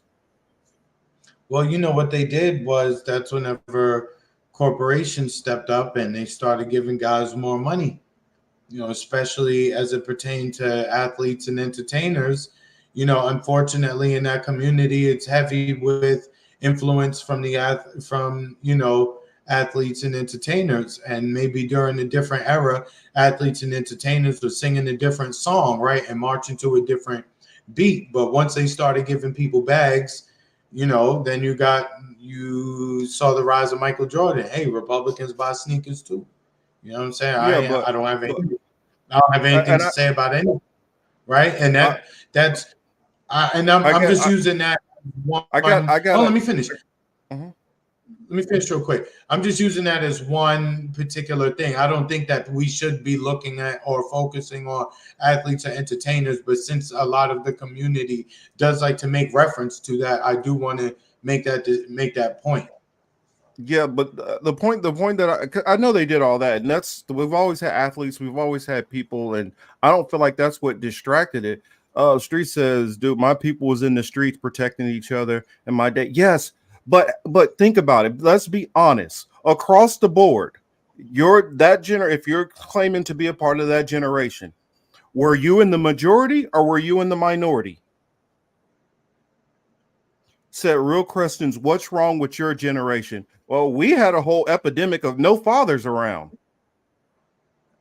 What leadership did we have? Y'all can look back to the Panthers. Y'all had Panthers. Y'all had the civil rights. We didn't have nobody around. We didn't have no leaders in our communities. We had no leaders. So you expect for all of a sudden to know how to do it? Mm-hmm.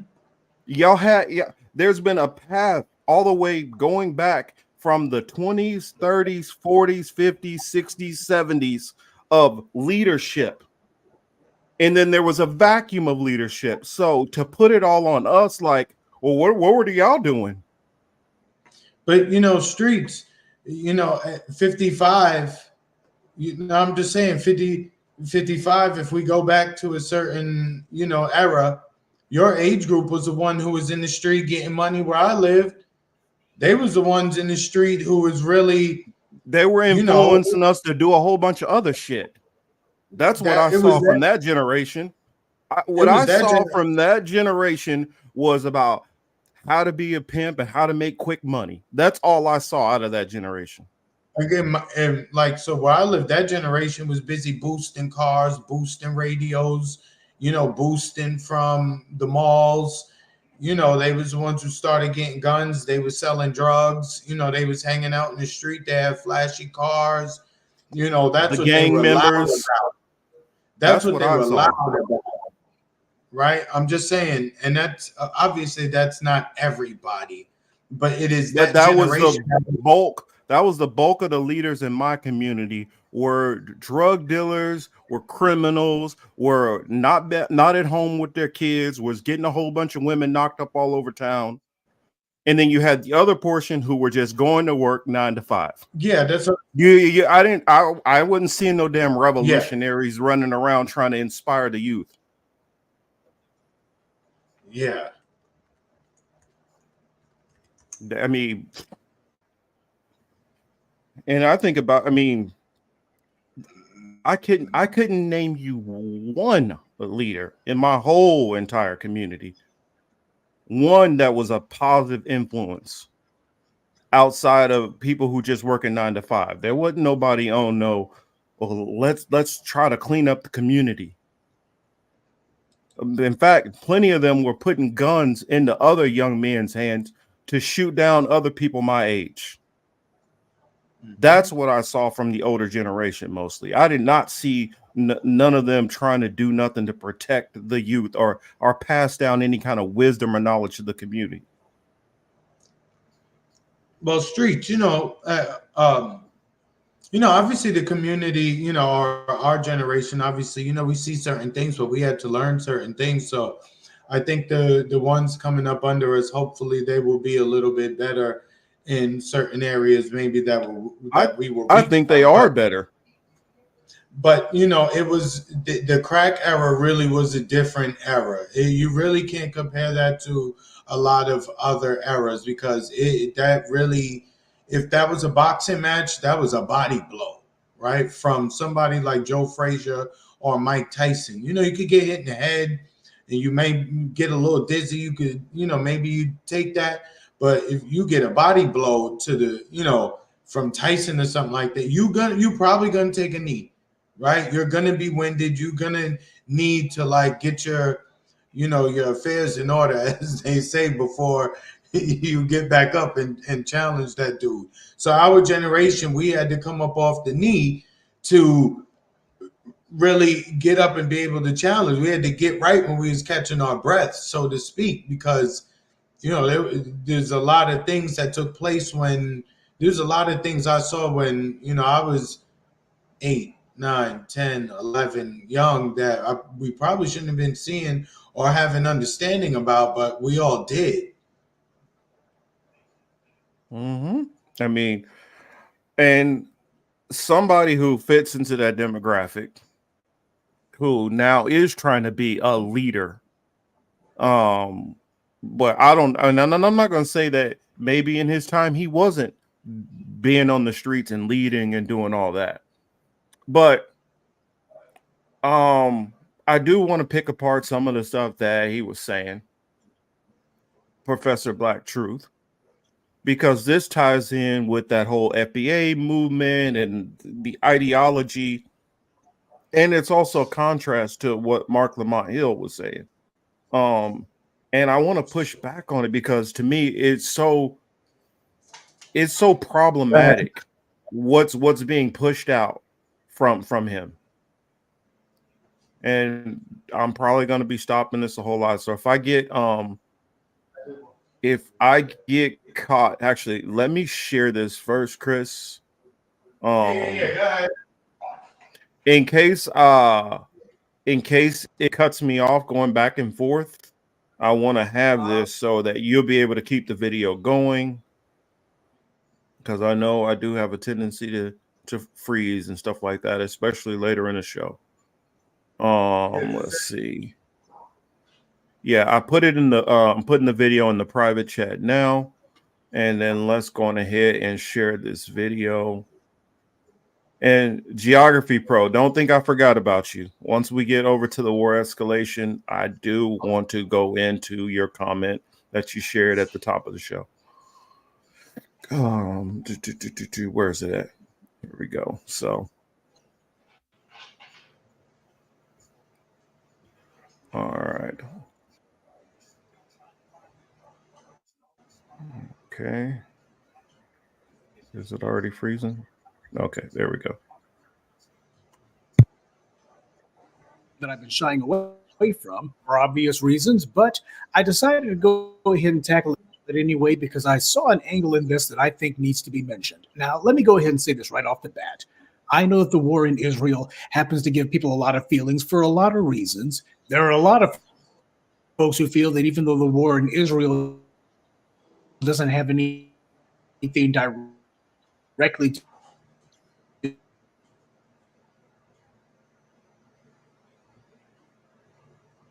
Yo, what happened? do with us, nonetheless, Israel happens to be part of the same international cabal as the United States.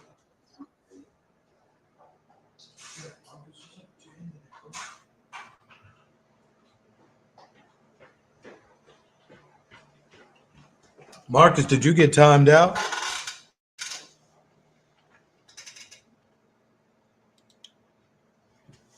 Damn, we lost Marcus. You know, he always says that, and you know, I think he's jinxing the situation. You know what I mean? But I thought I saw somebody say something about Professor Black Truth not being good on Palestine. Yeah, you know, their coverage on it has been. They provided some analysis on it, but they haven't really provided the full spectrum of analysis that that he could provide. But I get it. He wants to focus on his particular group here in the United States. I don't think there's anything wrong with that. You know, you got to put home first. So again, that's not a criticism. However, just to kind of be like, well, them people getting blown up. It is what it is. That's for me, it's kind of like, you know.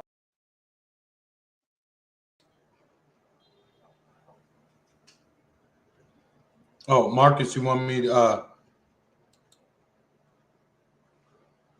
ahead, play your video again. Oh, man. Because it wasn't in the Can you hear me? chat. Yeah, I can hear you now.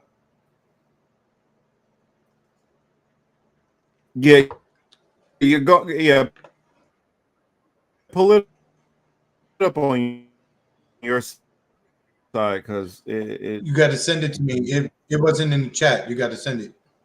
I was gonna say no. It's in the private. It's in the private chat. Oh. Okay, got it.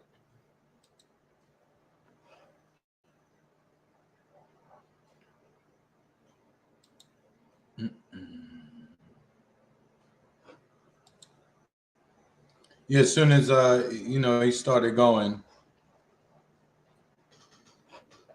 Oh, that was the B1 It's video, not right? That I had sent you. the private Yeah, I got it. chat. Yeah, no, it wasn't there, but I know what it. I got it. Crap.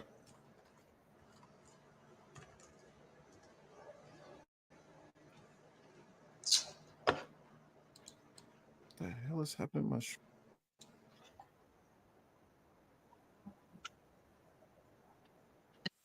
It's Kayate.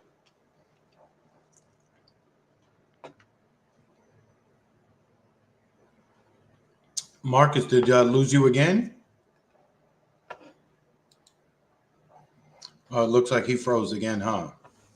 Yeah, he's right. I don't know what it is. It's like 12. It's 12:15 Eastern time by me. I don't know why. That happens to him like that. It's unfortunate. I don't know what they got going on. But side note, I'm trying to wait. Wait for Marcus to come back, but clearly one of the topics was the Middle East, what's going on in Palestine and Gaza, which is it's a shame.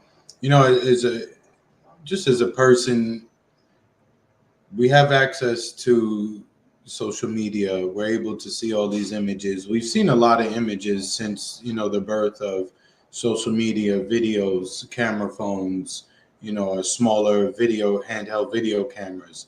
So we have all seen a lot of things. We've all seen a lot on DVDs, Faces of Death, things like that. So we've all been desensitized to a certain extent. This for the 21st century is live, real time. You are seeing people, children, men, people, women just bleeding out in front of us, There we go. day in, day out. And the discussion around it is mind numbing. Even sorry, Marcus, I'm on one right now. Even the ICJ proceedings. Is it good? Is it a good thing that these countries are taking Israel to court over their ethnic cleansing? Absolutely. That does show that, at least on some level, there are countries and people who are leading these countries who do see that there is a problem. The other side of that, the court is saying, "Oh, we'll have a ruling in a few weeks." What does a few weeks look like for the people in Gaza? Does a few weeks look like, okay, well, we'll just sit around and we'll wait and we'll see how this whole thing plays out?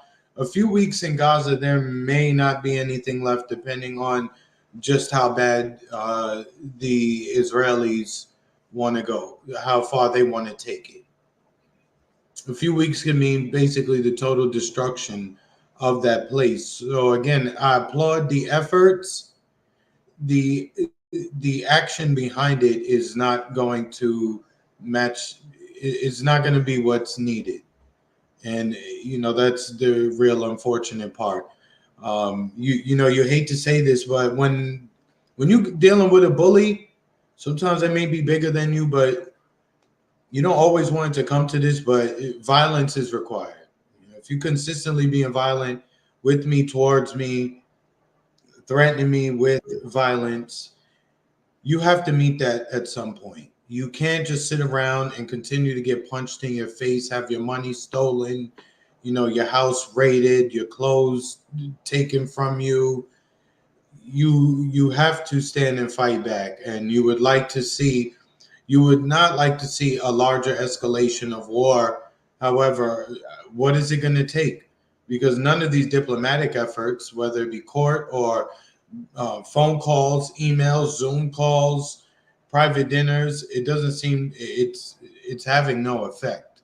We have these announcements, oh, there's a temporary ceasefire, or they're just going to chill out. They're not going to hit any more hospitals or any refugee camps. And what do we see hours later, minutes later?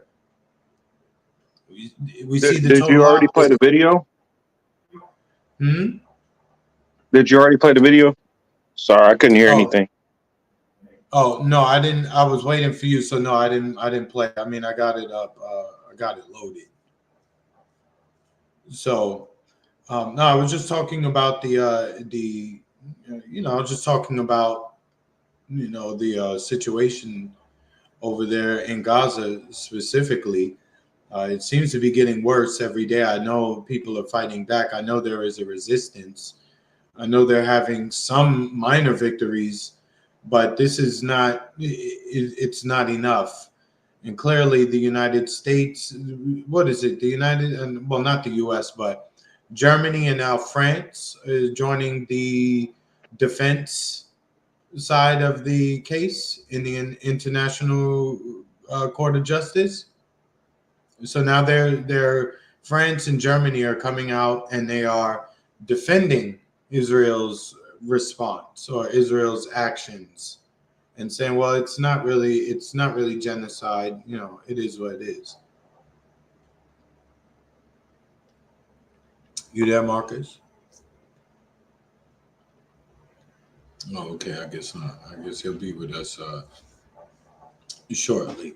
And if that's what they're doing, shout out to them. That's what's up.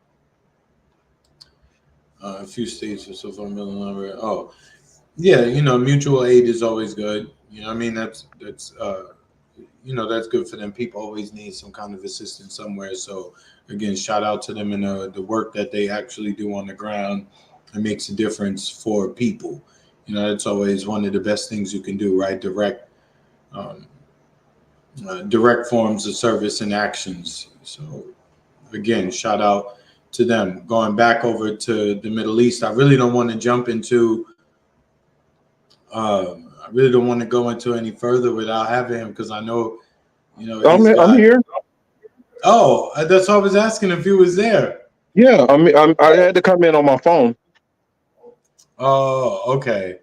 Yeah, because I was wondering. I didn't want to go any further into the situation.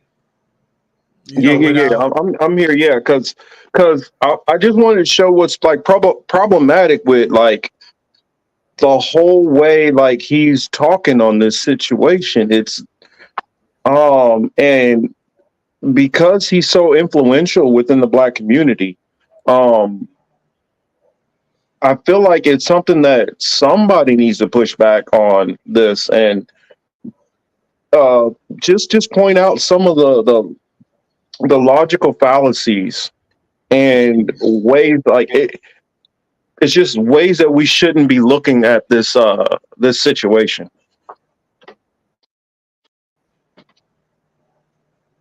Damn, which one was it? Damn, I thought I had it. I think South I have to. Africa takes on Israel. Turn that off.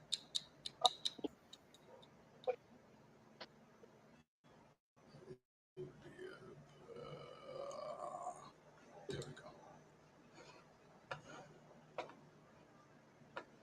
Family and fellow soldiers, I'm the professor, and this is the moment of truth. Now, shout out to the channel. We using their work, so we appreciate it. You guys can go listen to their shit too. I'm not a hater. Just want A to lot say. of people have been asking me about this subject, and it's one that I've Actually, been pause shying real away quick. from for obvious reasons, but I decided to go ahead and tackle it anyway because I saw an angle in. Yeah, I just want to say, of course, fair use, fair use. We're just reviewing this video and commenting our responses on it. Chris's response is not mine, and mine will be a little critical. So I just wanted to go into that because I feel like hopefully this channel won't get upset with us for using their video and critiquing them, but you never know with people. I just feel like we need to show that this a different way on how to view this situation. And I just worry that there's a lot of people in our community that'll take some of the negative points from this video and run with it. And I just want to push back to it. So you can continue.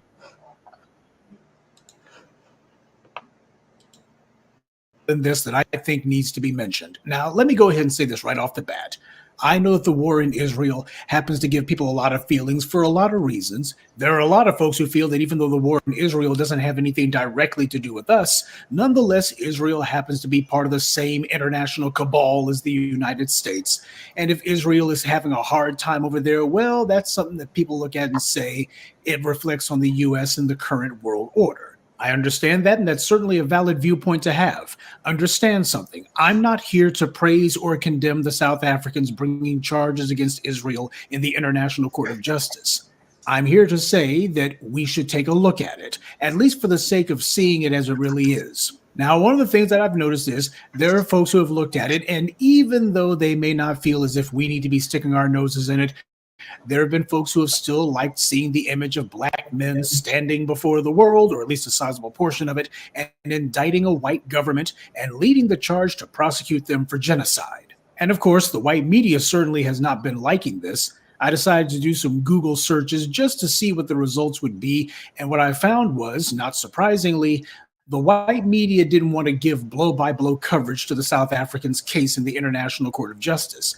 But the very next day when Israel presented its defense, the white media gave that wall-to-wall coverage. Suddenly the white media was interested in this issue. Suddenly they were interested in this case when they hadn't been just 24 hours earlier. Yeah, obviously the fix is in. The white media's got their bias. If you're sitting here being critical of Israel, they're going to go ahead and bury that. And if Israel has a rebuttal, that's going to get wall-to-wall coverage. So clearly the white media is resentful of what the South Africans are doing, and I certainly don't have a problem with that. I guess what I'm trying to say is, folks, let's not get carried away here. First of all, did the Arabs ever stick up for Black people anywhere on the planet at all? Did the Arabs ever file any charges of genocide or crimes against humanity on the behalf of any black person, any black group, or any African country? I'll wait for that answer because I think the Can you answer pause is it? no. Now, of course, a lot of people have pointed out that South Africa has a historical stake in all of this, or at least The answer is That first question is just a logical fallacy, or maybe it's a misunderstanding of understanding the court. How many Arab nations have any power on that court, and who would they be filing a grievance against? Which nation?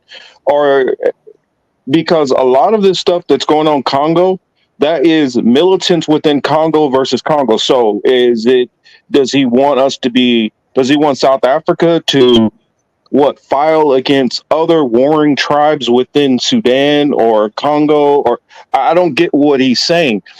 And also this board of genocide or whatever has been done, it's been put together in from 1948. A lot of the Arab countries which are in it now didn't get in it up until recently. So I don't know what they could have done to file these charges that he's hoping for them to file, or could they have filed? Um, some of these are new nations, relatively new nations. that's my point. You Some of these are brand new nations which did not have any yeah. power to file anything.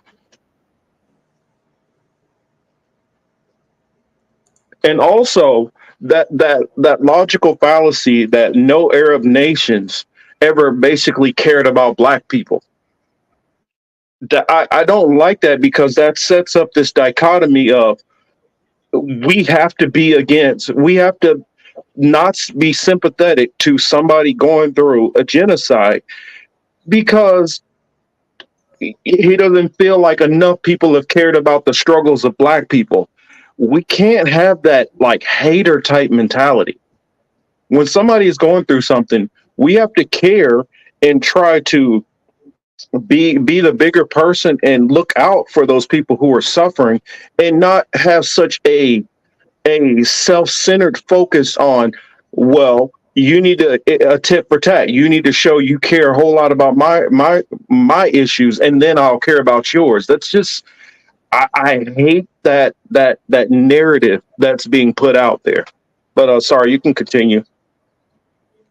Well, if you can walk and chew gum, I then do it, right? It's hard to offer help if you're not in a good space and stage yourself, right? It's hard to say like I want to be supportive of you when I also have a foot on my back. However, the foot on your back is a tad bit different than bombs blowing, than missiles hitting your apartment building. It is a little bit different. And to the crowd, the FBA crowd, or ADOS crowd, or the Black Americans who are like, oh, I'm Or American, I'm B1. American, I'm American.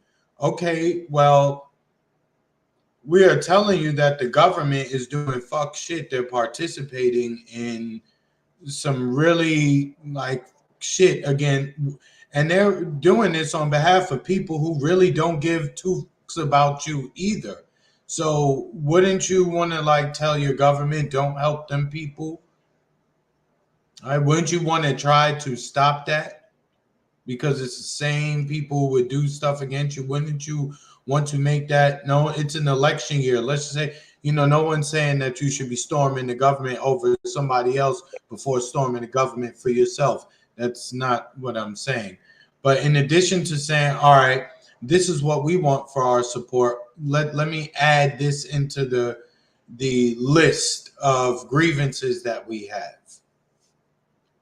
But it's almost just like they brush it aside and just pretend as if their tax dollars aren't going through it. I mean, for all the talk about reparations, the military budget is almost at $900 billion. Speaking of reparations, the military budget for this year is almost $900 billion. I'm just saying, let's keep that let's keep that in mind as well. You could you could be making the case like stop spending all this bread. That's money that could be used for our cause, right? Since reparations is very high on the list of things and deliverables, things like that. You could start there by clawing some money back from there. I'm just saying. Marcus, go ahead. You want me to hit play? No, I would say honestly, yeah, you can play because he's going to go into that, of course, also. I just wanted to throw Chris H's comment up. So it seems like African Americans are That's one viewing way you all can look at issues through the this. lens of their After particular all, trauma, Nelson and Mandela that will not stood in work all the solidarity with the time. Palestinians because they allegedly stood in solidarity with him in the struggle in South Africa. Go ahead, man. Oh, no, you can go ahead now.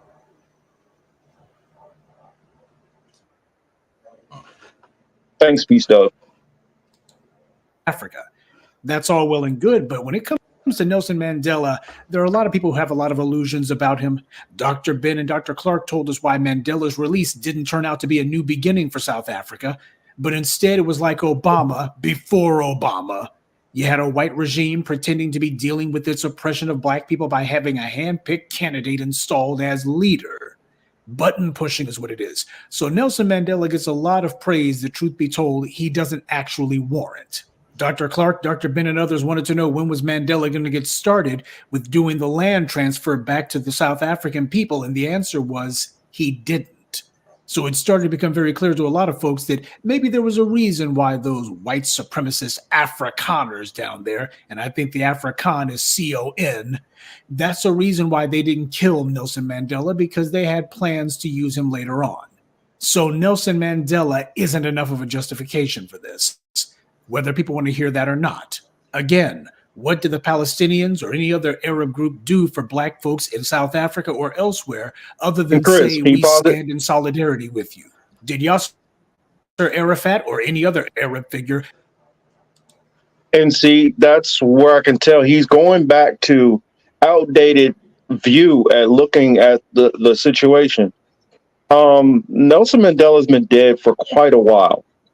The South African government of today under Julius Malema is not the same government that Nelson Mandela had. It is definitely not the same government, and it's not run in the same way as a country. So that reference point of bringing up Nelson Mandela literally matters diddly squat, or even bringing up Arafat, because if it's like some of these people don't understand what's going on in Palestine, that it's basically a concentration camp.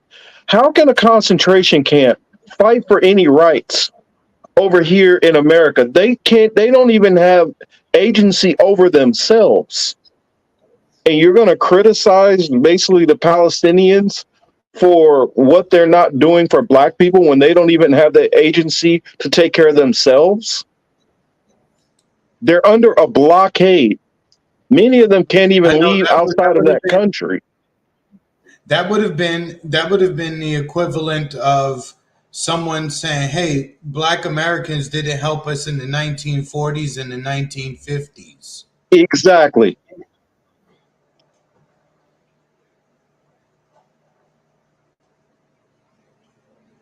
Yes, Chris A says black people are forgetting their history, and exactly, people like this Professor Truth.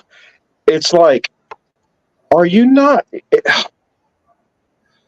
Do some more studying on these things, and it blows my mind that channels like this are as large as they are, and they'll make commentary that's like this as if there's no understanding of what's going on. Also, if the situation spirals more out of control, if you look at who joins the military in the highest numbers, it tends to be the most impoverished people. So mostly that's black and brown people, and occasionally plenty of people who come from the white community and the lower income. These are the people who are going off to war, and so you're not understanding the situation, that this is something that can touch black people directly besides just the tax money that's being taken away, or money that can be used to help us in this country.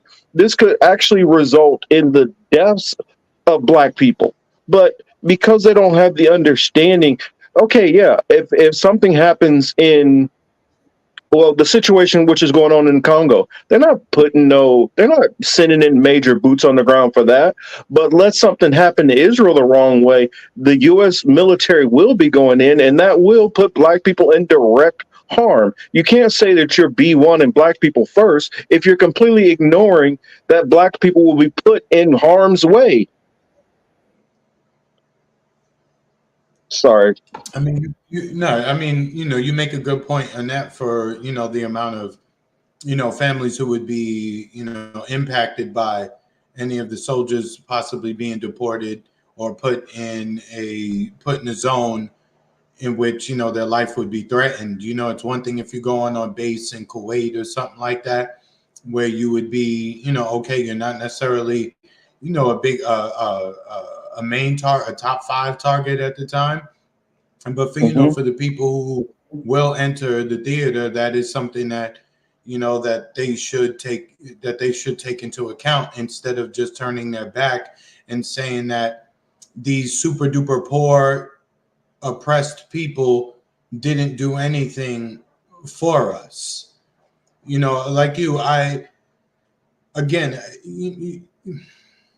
got to have It's like nuance. entitled. It's like very entitled. Yeah, I mean, it does require some nuance. I get it. Preservation of self over everything else, right? Because if I'm not good, I can't stand up straight, I can't walk, I can't hunt, feed myself, etc. My community, I'm no good to anybody else. So I understand the need to take care of yourself and to make that the focus. However, once you are okay, I would just think you have some sort of obligation on some level, if you want to claim the moral high ground as much as you do, to at the very least speak out on this in such a way to let them know that this is fucked up, as opposed to taking the cavalier attitude like, fuck them, they ain't say for us. But I can't, I'm critical, but again, there's a side of me too that's also like, I fully understand where they're coming from as well, though, right? Because the foot been on their neck here in this place for a very long time. And a lot of the time when they looked around, yeah, there may have been a few other groups here and there. For the most part, when they've looked around, it's only been people who look like them trying to push that boot off their neck. So, these are things that we have to consider as well. Like I said, it just takes, the conversation requires a little bit of nuance. It requires, a bit of intellect, and it requires you to remove your emotional response, or turn down your emotional responses just a little bit. Yeah, I mean, what happened to injustice anywhere is injustice everywhere. Mm-hmm. Correct. Oh, but Marcus, to let's just jump into it, because we 2:15, it's 12:45. I mean, let's just get into, fully into the all of this that's popping off in the Middle East. Which, Who is it you said? Chris, I was gonna say you can kind of just that's just a little bit of that video, and I feel like they get the gist of it. It kind of goes in the direction of nobody cared about black people, so why should we care about this, in a sense? And I mean, That's the exactly what it was. tone kind of carries on with this same tone throughout the point, and um uh, like he literally even goes into, well, why come nobody has taken the United States, why come South Africa didn't take United States to court? And I'm like, for what? You can't, like, what do you think, that you're going to get them to bring the United States for genocide, for slavery? I mean, do you understand what these court systems are for? I mean, to me, it sounds like a people who they don't understand what is the responsibility of these bodies and what they. I don't get it. Can you take them to court because there are still some structural racism in the United States? No, you can't. And so the argument is just, it's so ass backwards. It's so counterproductive. Um, and if you are an oppressed people, you need to be worried about allies instead of looking at every single body as the enemy. And that's a big problem I see with the FBA movement. They think somehow they do better with less allies and trying to cut off more and more people and segregate themselves into smaller and smaller sections. It just, the logic makes no sense. Mm-hmm. And Yeah. also they spend most of their time attacking other people that are in the same situation as them. Let's go after the immigrants. Let's go after black immigrants who've been living in this country alongside of us all this time. Let's go against let's go against mixed people too. I mean, it's just dumb to me. Yeah, because whenever I get involved in, and I try not to do it often, maybe every once in a while. I try not to involve myself too much into the conversation because it's delving into levels of ignorance that I really don't want to be a part of. But every once in a while, it's like, yo, fuck it, I don't care. You know what I mean? So I go into it, and I say the things I say. They don't know that I know what I know or anything like that, but it's just always on some. Oh, to begin with. Oh, I forgot to mention. Sorry, anybody watching this. I am a tether. Okay, yes, I'm born here, but my people are not born in America, so they would call me a tether, right? Even though I'm born here, this is the type of shit that they talk about. So they would tell me I have no standing. Like if this was a court, they would tell me I have no standing to discuss this, even though I'm born and raised in New York and I've lived amongst, many Black American. A lot of my friends are, a lot of my family are, et cetera, et cetera. So, but they would tell me I have no standing. I wouldn't be able to say anything. Obviously I don't pay them no fucking mind. They can kiss my ass with that. You know what I'm saying? But I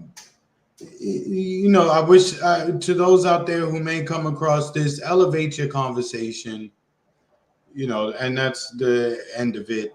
That's the last of it I'll say on that. I want to get on to the situation in the Middle East, Marcus. I don't know if I know you've probably been paying attention to, you have to mention now. It's funny. People say, oh, this is going to lead to a world war. This is going to lead to a world war. Okay, so we have UK saying that they're sending troops to Yemen, right? So you have troops to Yemen. You have from the UK. Pakistan has been bombed. They've launched missiles themselves. Iran has launched missiles into Syria, into Iraq, and into where else did they bomb? What was the last place? I know it was 3 places. It was Pakistan, Iraq. Oh yeah, Pakistan, Iraq, and Syria. Iran has now struck. Obviously there's different sites in these countries that they've hit. There's different groups that they've hit in each of these countries. Pakistan responded, as I just said a few seconds ago. So we have, those are 5 countries that I've named. So when we go to Yemen, which is really where a lot of the action is, right? Because Yemen and the Houthis in Yemen are basically saying, yo, we with it. It doesn't matter. We really don't care if we live or die. We've been being bombed. It's been raining bombs in our country for almost a decade now. So you know what? The block is hot. We with it. If you've been paying attention in a lot of the action that is worth paying attention to is taking place in the Red Sea. If you don't know where the Red Sea is, I suggest you just grab your cell phone, go to your Maps application, minimize it, slide your map over this way or the opposite way from me on camera, right? Go to the Middle East, look up where the Red Sea is. There's 3 ports there along with the Persian Gulf. You can see it forms a little triangle with all of the entry points. Yemen is doing their best to shut down all of those shipping lanes, or at least there's a plan to shut down all of those shipping lanes. That is a lot of material. It is not only oil, but it is a lot of material that countries in that region, specifically Israel, depends on. So, who else has responded? 10 countries have said that by at some point in February, they will be participating in whatever naval exercise, if you will, that will take place over in the Red Sea. I believe it's, the usual suspects: United States, France, Germany, probably the UK, several of the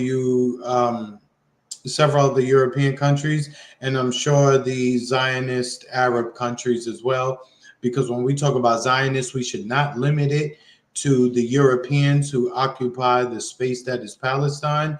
The Zionist ideology also spreads to some of the Arabs in the Middle East, to some of the Arab countries in the Middle East, namely UAE, Saudi Arabia, those countries as well, because they were just as quick either turn a blind eye to what Israel is doing, right, or they'll just pick up arms to go and attack their own enemies.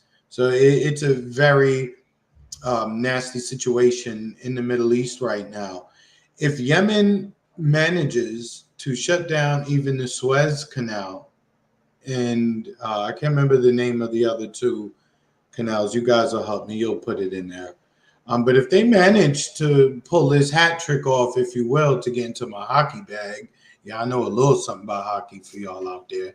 But no, if they're able to pull this hat trick off with the 3 points, if they're able to create some choke points along these commercial shipping routes, that's going to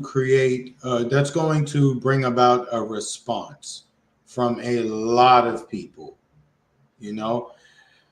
I think one of the battles I'm wondering about that we haven't fully realized yet is, does this put Saudi and Iran at, does this put them at beef? Because, last year, a year before, they announced how they was actually getting cool with each other. They wouldn't diss each other when they saw each other at the bus stop, right? They said they would make peace on the train when they got on the train. But now that this is happening, and there are lines being drawn and people have to choose sides, I wonder what Saudi Arabia, what their position would be and what their words to Iran would be on this particular issue. It's getting crazy. Marcus, where you at? You still there? Oh, I'm here.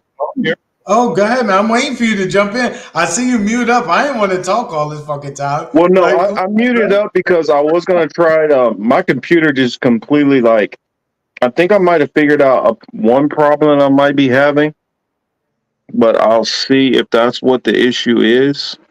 That's weird. It might be this device that's screwing up. Let me try to see. Here, take me down real quick, and then I'm going to try to come back in and see if that works, if it lets me. Yeah. But I'll be right in there. Ooh, my camera view is terrible, so nope, that's not gonna work. Yo, Street, too funny, man. I know, right? He should be on screen too, and I second that. Pause, no homo, right? That's what everybody says. But anyway, going back to the situation at hand, Iran got active this week. They launched missiles. That is not something that they do. Sound check. That's not. I hear you. Iran launching missiles isn't something that they do often, and much less into several different countries at once. But it looks as if Iran may as well start preemptively attacking certain sites on their own, because if you listen now to Western media specifically, the conversation is changing. It's going from Hamas to Hamas ISIS to now it is Iran. So you can already see this is they're using the same language, same position, the same narrative as they used on September 12th, 2001. It's the same. Everything is the same. The people running this, they have no imagination, as I've stated on this place several times. It's the same emotional. It's the same emotional buttons that they are pushing. So we got to be really careful. In Denver, you say they're working together to crash the United States. I don't know how much they're trying to crash the United States. Maybe they're trying to shift the demographics internally a little bit, but I don't necessarily see them trying to make the United States a complete and total third world country. To the, not to knock nobody, but they're not going to turn the U.S. into Haiti. No, I think There's too much yeah. investment here for that. I mean, and I know there are people with. Oh, Marcus, sorry to cut you off. Streets reminded me from our conversation earlier this week. Yo, Streets, thank you, son. Yeah, me and Marcus was talking about that earlier this week. Yo, my man Kim Jong, he out there like, yo, fuck them niggas, man. They killed your cousin. You ain't going to do He said, yo, I'm about to take down that arch. It's up. Yo, if it's on and popping, and what the young people say now, oh, it's on site. I don't know if they still saying that. That might be 2 years old, but really, Kim Jong Un in North Korea is like, nah, the South Koreans, they not our brothers, they not our cousins, they the ops. And when I see them, it's up. Even though I do think a lot of it is just him talking, just to be quite honest. However, but the things that he is saying, he's saying something different than what he was saying a couple of years ago. So I think that's interesting development. But Streets, yeah, Marcus and I were talking about that earlier this week. Probably, if not yesterday, but maybe Thursday or Wednesday. One or two we were talking about it. Yeah, we were definitely talking about that, and I know that I was talking about oh yeah, and then during that same conversation about Kim Jong Un, we were talking about China also, because I believe that China is a big part of what's going on with I believe China is a big part of what's going on with the stuff that's going on internally inside of North Korea, because I believe that when they made that switch to making South Korea their number one enemy, I think what's happening behind the scenes is like Russia and China is like, yo, don't worry about that. We'll take this one. It's kind of like you get into a bar fight and it's three of y'all versus three of them.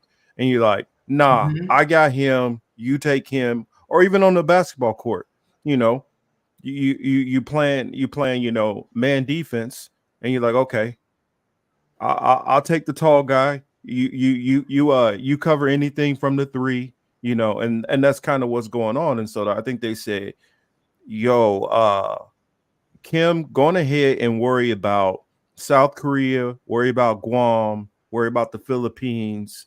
If Australia want to get in, smack them up too. And we'll take care of the United States. Russia will take care of they'll take care of France. They'll take care of the UK. They'll take care of Spain if they want to get into. And I think that's kind of what's going on right now. They're organizing the play on how to go against their ops. And so Iran is at a position now where they're like, okay, well, just let us know when you want to play our part versus Israel. And then Turkey, you got to watch them also because Turkey might be flipping. Honestly, I think Turkey has flipped. They just still playing the game. They like that dude who he already know he got a new job, but he's still going to work the last couple of days, and he gonna wait till the last minute and be like, "All right, bye, bitch. It's my last day." This But is kind of what I think they're doing. Mm-hmm. But uh, Turkey, they're big. They would be a big player too, right? If they were to get further involved, at least on the military level. So I think a lot of the Turkey's not providing them oil. No. to Cat's Yeah, question. answering Okay. Cat. No, they're not providing them oil. They are highly fucking upset with Israel. Denver said, "Isn't 20% of Israeli population a result of the collapse of the USSR?" No, it would Not have been. exactly. No, Not it exactly. was before that. It was before that. Well, the thing about it is, they're part of the whole the Aliyah movement, and many of them came over at the first Aliyah. If you look into most of the Ashkenazi population, most of them, their roots trace back to the USSR.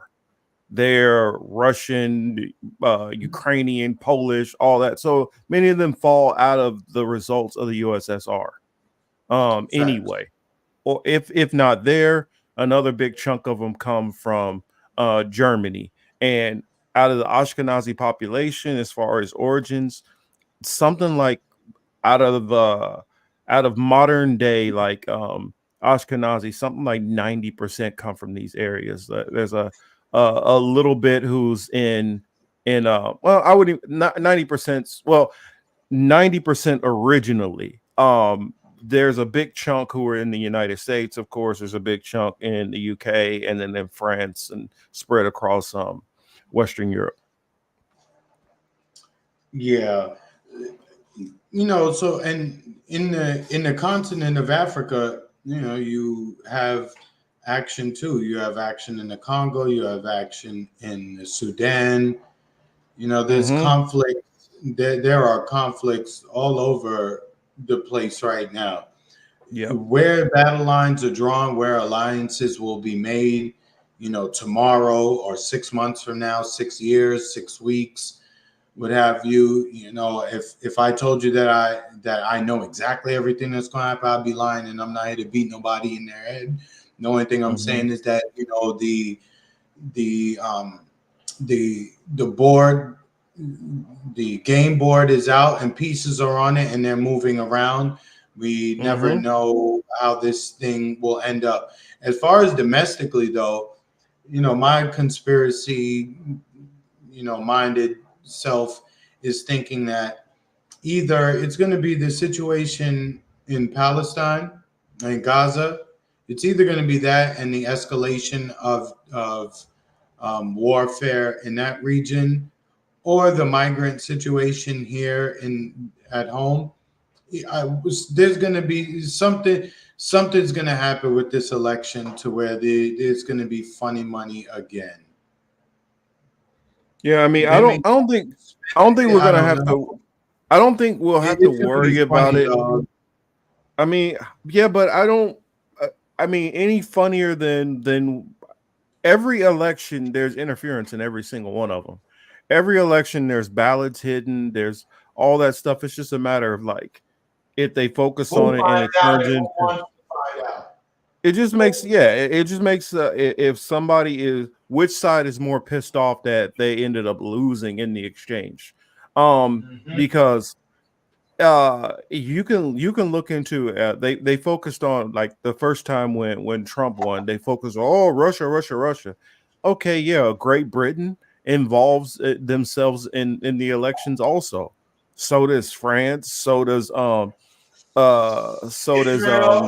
Israel. So does many countries get involved in that, and people only care when they actually lose. And I think you just have sore losers within the Hillary Clinton camp in particular. That's the reason why it was made a focus. But I honestly feel like where the situation is going to come from, it's going to come from inside of Israel. That's where the Middle East. That's where where the front is going to happen. I mean, I make an argument for the first two world wars had to do with that region, and the third one will also.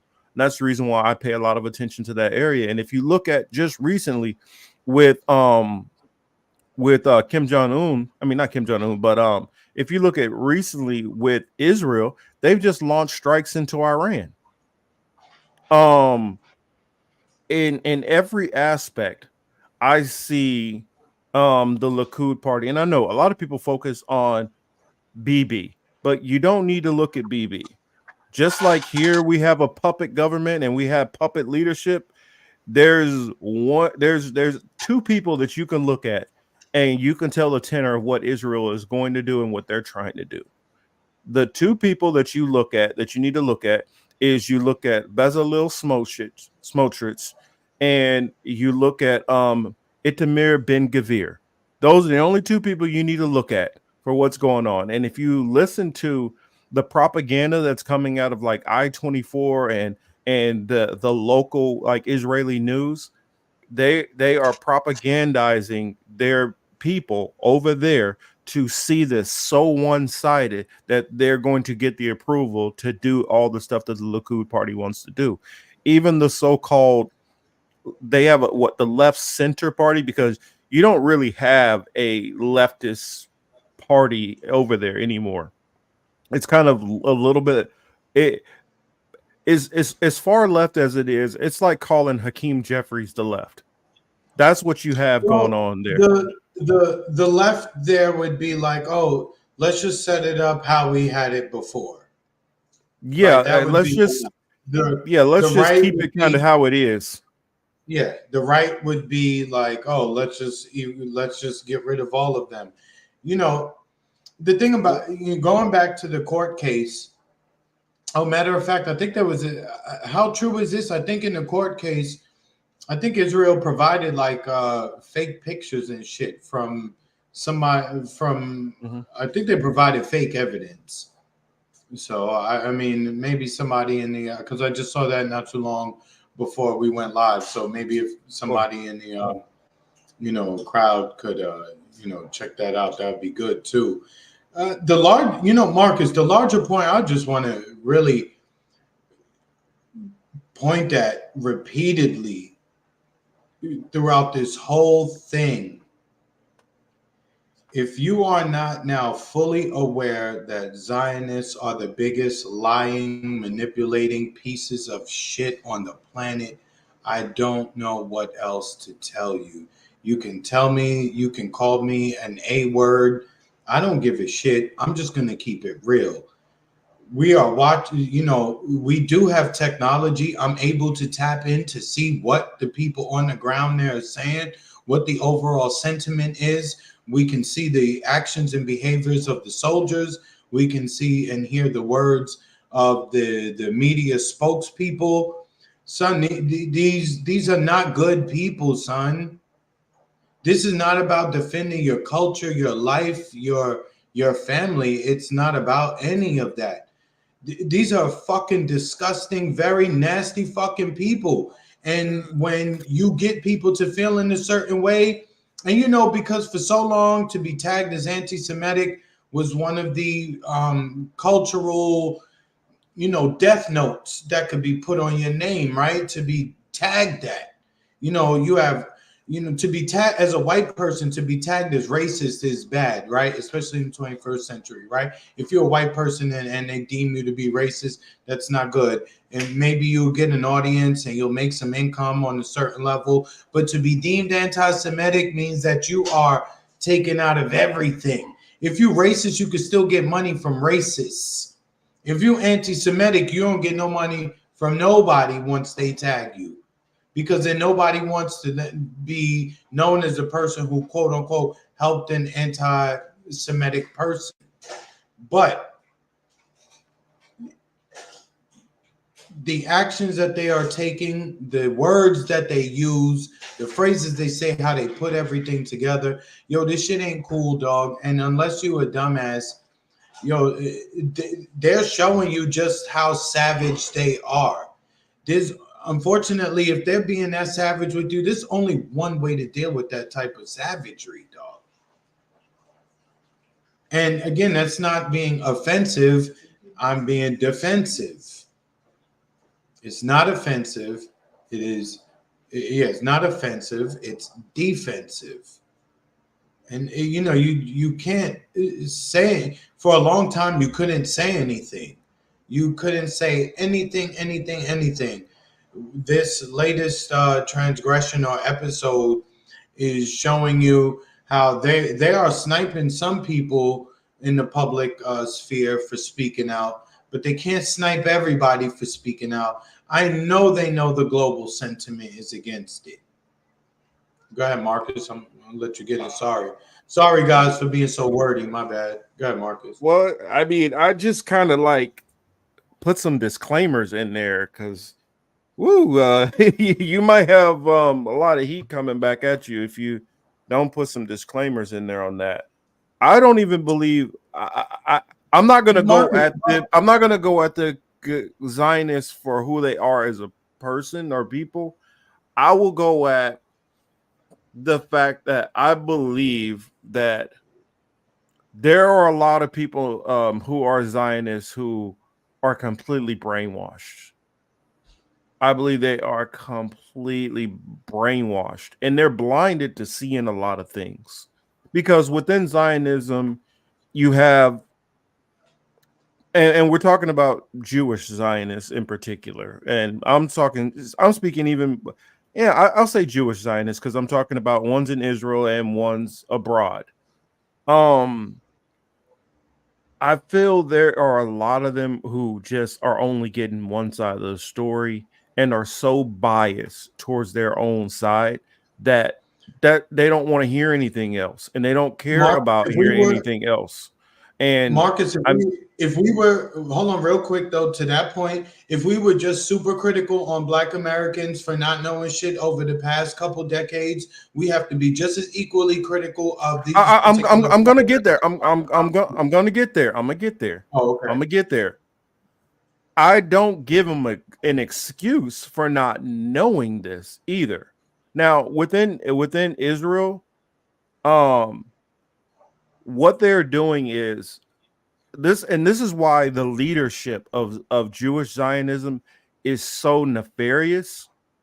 What they're doing is they are intentionally showing nonstop coverage of every possible victim and drawing out their stories to try to make them as gut-wrenching and as emotional as possible, while at the same time not showing virtually none of the victims for Palestinians. So they keep this mentality of, see what's happening to us, see what's happening to me, see what's happening to me, see what's happening to me. Ignore everything else. And so it's building a justification, especially the ones in Israel. It builds this justification, this irrational fear, and this hatred that is bred within them. And then they come from this mentality of they're the ones being victims. They're the victim. And it's just the whole world doesn't get it and just hates them. And that's the reason why the whole world community is against them. And so it's almost like when a parent tells you not to do something, a lot of people double down and do that even more so. And you have that going on with the whole community. You have that going on with the community as a whole. There are majority of them. Like I heard a lady literally say earlier today, a video I was watching saying, if I go to Gaza, then I'll be killed immediately. That's a goddamn lie. You know how many Correct. Jewish people that have went to Gaza and nothing ever happens, but this propaganda is put into their heads nonstop.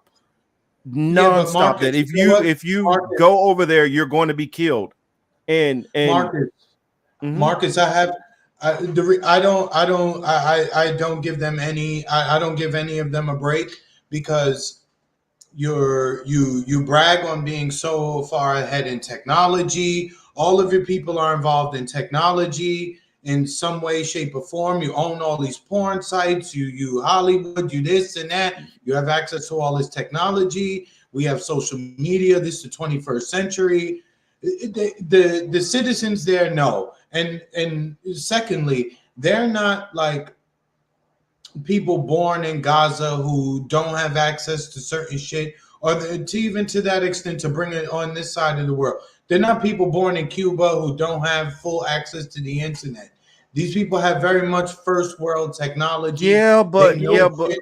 They but they you know shit. They see shit. And Marcus, keep in mind, these are also people who are European too. So they are yeah, very much plugged into the internet but of the Europeans, Chris, and they you do know got to it. keep in mind it's not like an American Zionist. American Zionist has no excuse at all, zero excuse. But when you're talking about an Israeli, I've seen many former Zionists who they genuinely did not know this stuff. Like I saw a guy who interview from a Not guy who was know in the that. IDF and growing up in Israel with the propaganda that they're being fed. You got to remember, they never even talked to people from Gaza. They never even talk. Some of them literally never have conversations with a Palestinian, have no clue about what goes on, the checkpoints, any of that stuff. They're Marcus, these completely people, they're completely Marcus, ignorant to it all. And and Marcus, these and, people and the who first know time, who. but the first time many of them even get a inkling that something is wrong is when they go into the IDF. The IDF is the one thing which breaks a lot of them. The ones who are Zionists who break out of it, that's the only thing that showed to break them out of it when they actually firsthand realize, oh, wait a minute, we're going into somebody's house and we're holding them as hostage and using them as a human shield. The same stuff that we claim that the Palestinians are doing, we're the ones doing it. And a lot of But times you know, they're left ignorant like that. you see, here's the thing though. They are, because it is the 21st century and we do have access to technology, they are very much revealing themselves and telling on themselves in groups.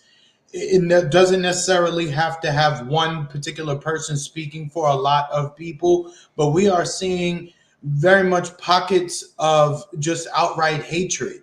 There's no Oh, other. no doubt. No doubt. No doubt. And again, I'm not going to grant them no bail. I'm not going to grant, because you're telling me, not you, Marcus, but I'm saying you're telling me that you're the greatest in this and that, and you're the lead in this, and you have the most research here, and you're so special, and da da da da, and you don't know this. Come on, man. So it can't be No, both. You can't be but you can't be but but omnipotent and also ignorant at the same time. You but either but one or the but other. You're either but ignorant but or you Chris, omnipotent. we do got to keep in mind how many of us have either of us been to Israel? I have not. No. No. Exactly. So therefore, we can't understand the level of propaganda and brainwashing that some of these people are under. Now, ones who grew up in Israel and they come stateside, there's no excuse for that. And I'm not even saying that it's a large percentage of people who need to be given that pass. But I'm saying that does play a factor into it when they talk about, because what I'm hearing from um a lot of these representatives, especially the ones who work at consulates, who go around to all these other countries, and they do have more information. They are outright lying and they know what they're saying is bullshit.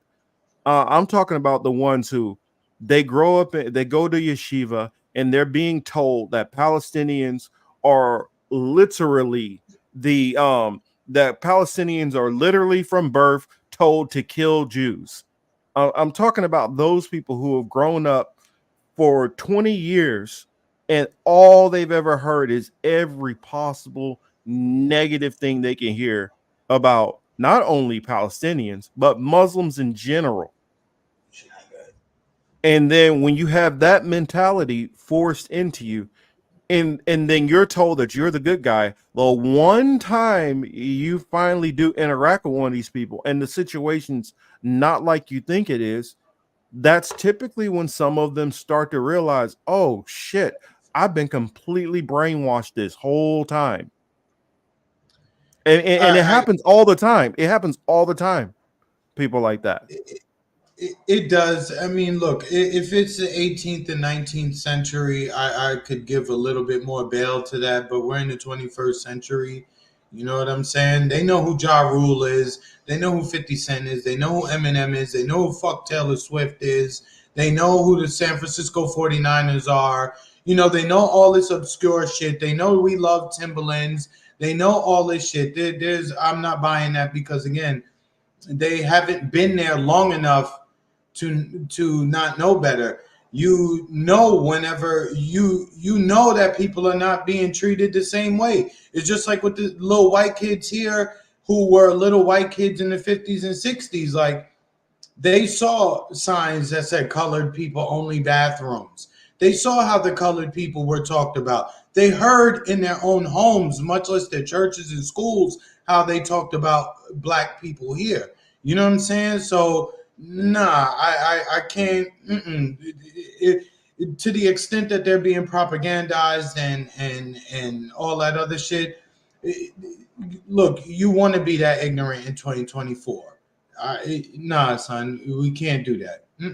Because you seeing on the internet, you see everything but that. You see everything but that. It's just like I say about the right wing. You see conspiracies everywhere except as it pertains to black people. So you smart on all these other points except this. Nah, I'm not buying it. And a lot of these people coming from Brooklyn or from Poland or from Russia or some shit like that. They know. Yeah, but in Poland, how many black people are you interacting with? No, I'm not saying. How many Arabs are the? I'm not at all giving any kind of defense of ones, especially who grew up here in the States or grew up outside of Israel. Not at all. But I remember we showed the videos of the kids who are like what 7, 8 years old talking about how they're. I mean, you heard them like literally going through the propaganda.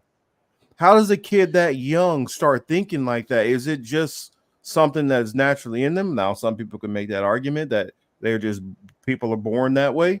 They're just born with a wicked side, or their spirit is not right not upright within them. But how much of it is correct? How much of it is a literal lifetime of being propagandized to believe this stuff? And I'm saying, and it's the same thing with sometimes people who come out of being people who were racist and then stop being a racist. It's been like force fed to you from every angle since you were born. I mean, can people break out of it? Yes, but like for instance, Miko Pellet, who's one of the biggest big Israeli people who push back against it. He was part of Israeli special forces. He said that it took for him to actually go on these operations and see what they were actually doing. You got to remember, when you're bombing some shit from afar and you're just hearing stories, and you have no connection to you the have no people there. connection. Exactly. It took for them it took for many of these people to actually physically get on the ground and see what was going on. And then that made them. That's the first time they ever questioned the narrative that they're in Israel. Can they look up Gaza and TikTok and hear what they're saying over there? Yeah, but are they gonna believe it? No, because they're getting these handful of stories here, and then they're getting 99% of the rest of their information is all they're the enemy, they hate you, they're just bred to kill you from infancy, they want to kill you, all Muslims hate you, everybody around the world is anti-Semitic, because they're literally told that. They're literally fed this mentality of that they're the victim and everybody just hates them. Okay, so Marcus, so that is not okay. So let's just say all of this is happening during a cold time period. Cold meaning we don't have not an active war. Correct. Now we have active war. You should be able to change your mindset in that moment in the 21st century. If you are beyond the age of at least 24 years old, you should be at some point saying, like, all right, there's something going on. And you've already been protesting your own government because that your own leader, Benjamin Netanyahu, you know him to be corrupt. You know his family to be corrupt. You know the party to be corrupt and all their cronies, his family members, his wife, his son. You guys know they are corrupt because you were just protesting him in the streets. Mhm. So now you start waging war on it, and you're not like even putting two to two together, even on some base level shit to say, well, maybe he's starting this war because he got political smoke over here. Not even on that level are they looking at it. So I again, if you telling me I should hold you to a high standard, I'm gonna hold you to a high standard, right? And Yeah, that's how I look. and I'm not even saying that it's a large percentage. I'm saying that the percentage who are that brainwashed and they're kind of just a victim of circumstances. I'm saying that's like very, very minuscule number. I mean, shit. I mean, you know what? 3%. And Chris H said out there, he said there are a lot of anti-Palestinians who served in Gaza and the West Bank, who saw the horrors, came back, and have not learned a damn thing. That's true, but there are ones who have came back. I've seen some of them basically have the same thing when they go before Congress here in the States and literally screaming at their leaders because of the bullshit and lies and how they But finally seen the Marcus, truth. at the same I mean, time, and I'm speaking from somebody who also, when he went into the military, went in with a certain level of brainwashing. It was mild compared to what they were going through, but I'm a Marcus, little bit I think, sympathetic to that because I went through being brainwashed in the sense that our military is benevolent and that we're out there doing good. well, then let me say this, right? The ones that we are the ones that we are saying, the ones that I'm being critical of, right? These are the ones who I saw a video yesterday. It was somebody from the IDF. He had just came back. He lost his left leg. He's in a wheelchair. He's bandaged up. It looks like he's at some kind of like family cookout or something like that. Mm-hmm. And they're asking him if he killed kids, and this dude has no leg and he's bragging about kids. How many videos have we seen from whether they were in the IDF and they killed a kid, or they're about to join the IDF, or they're no longer in the IDF? Even when it comes to talking about the children, dog. Propaganda or not, dog, there's something innately wrong with you if you bragging, laughing, joking about taking the life of a defenseless child. Look how people reacted in this country over Michael Vick with some fucking dogs, over some pit bulls. And we have even worse shit happening to people. And we getting into all these semantic arguments. Not me and you, obviously, but I kind of wanted us to have this discussion and me kind of be able to give a little bit of the other side of it so that people can be able to I'm rough. hear I don't this give new one. I mean, now no, but when it comes to it, do I feel like, especially the Zionists in Israel, I would say like 95% of them, even if they are brainwashed or whatever, they're beyond redemption. They're not going to, it don't matter what you show them, they're not going to get it now. So I mean, it's not like you're going to be able to fix the issue, was what I'm saying. But I do just want to lay it out that some of them got there because of brainwashing, and it wasn't all that they just are just born naturally evil, because like even in scripture it says, It talks about, and the Gentiles will come to you saying, surely we've inherited lies and things that are of no profit. And so there are people who are going to maybe at the point when it's too damn late after you've genocided, or not even, let's say if you didn't genocide them, let's say ethnically cleansed all the Palestinians. One day, then they'll realize, damn, the whole time we were the bad guys. It's just like a lot of Americans are going to realize one day, oh shit, we actually are the bad guys. And just like a lot of people on the right don't get it or realize it. And it's kind of funny to me that a lot of these and a lot of the Zionists on the other side, the evangelical Zionists who are backing Israel, the ones who are sending money over there for Aliyah and all that stuff, the ones who are sending money to the settlements for them to attack the Palestinians in the West Bank.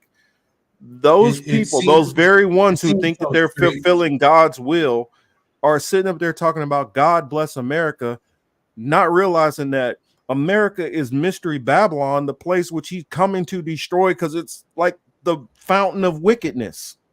I mean, that disconnect also that's going on, and that's what I mean. It's so much. It's so much. But sorry, Marcus. I think you got to mute one of the tabs. Oh yeah, also too. So we've talked about maybe we went on a little too far on the last part of this, right? Taking a step back from only Israel and the Palestinians in Gaza. Israel is bombing Lebanon. I don't know I think they have already targeted. I think they've already had some strikes in Syria. So as you can see, for the people screaming, oh, this is going to lead to a world war, there are already several countries who are involved militarily, and there are several countries who are about to be involved militarily come the next, I would say, maybe 18, 19 days or so. So we're going to see an uptick in action over there. However, for us here, the going to business here, how it'll affect us though, it seems that every time there's an issue in the Middle East, we end up paying for it at the pump. So I don't think it is. I don't think it's a stretch or anything shocking for me to say that we should expect to see a rise in gas prices over the next. Probably we'll start to see it next maybe 4 to 5 weeks, and then probably the next like 8 to 9 weeks will really be like, well, it all depends on if they're able to actually start cutting off some of the shipping lanes, going all the way up to well, I mean, that portion of the Red Sea right there is mainly affecting Europe, and Israel. Iraq? If they start affecting the Suez Canal, then then we'll really start feeling it over here. Or if they start affecting the Strait of Hormuz, that's when it'll start affecting us, because you got to remember, we still get a lot of our oil from Canada. We don't get most of it from Saudi Arabia anymore. I was about to say, hey, look, in 2003, 4, or 5, we weren't getting a lot of oil, and whether it's crude, refined, unrefined, whatever it was. Iraq was not one of our major sources of oil, and yet we know what we lived through 2006, 2007, 2008 as it relates to the gas prices. I remember it very vividly, very clearly what the gas prices were. So even if they don't shut down, I just wanted to also say that they've already rerouted a lot of ships down around South Africa and up the east coast, up the west coast of Africa, going up into the Mediterranean. So they've already rerouted traffic going that way. So I think, as usual, the oil barons are going to get their few coins out of this as they always find a way to do so. There's some comments in the chat that I forgot somebody's that they asked about the last battle. And yes, the Bible does say the last battle, Armageddon or Battle of Armageddon, which that is a place in Israel. And this is what's like kind of insane to me, that Atrez, I was Israel is. thinking the same thing, Atrez. I'm sorry, Marcus. Atrez, I was saying the same shit to my brother. I was like, yo, imagine if South Africa started putting some ships in the water. That would Which that really could do. happen. That could That happen would, because you got to remember, they are part of BRICS also, and that would mean you shut down the movement of goods and the goods from the everything east of Africa. You shut all of that shit down. That would be a major, major, major disruptive action. but That then would you would have a actually massive escalation. response. Oh, That would be a you would have a definite escalation. 1000%. It would bring about, we sunk your battleship, nigga.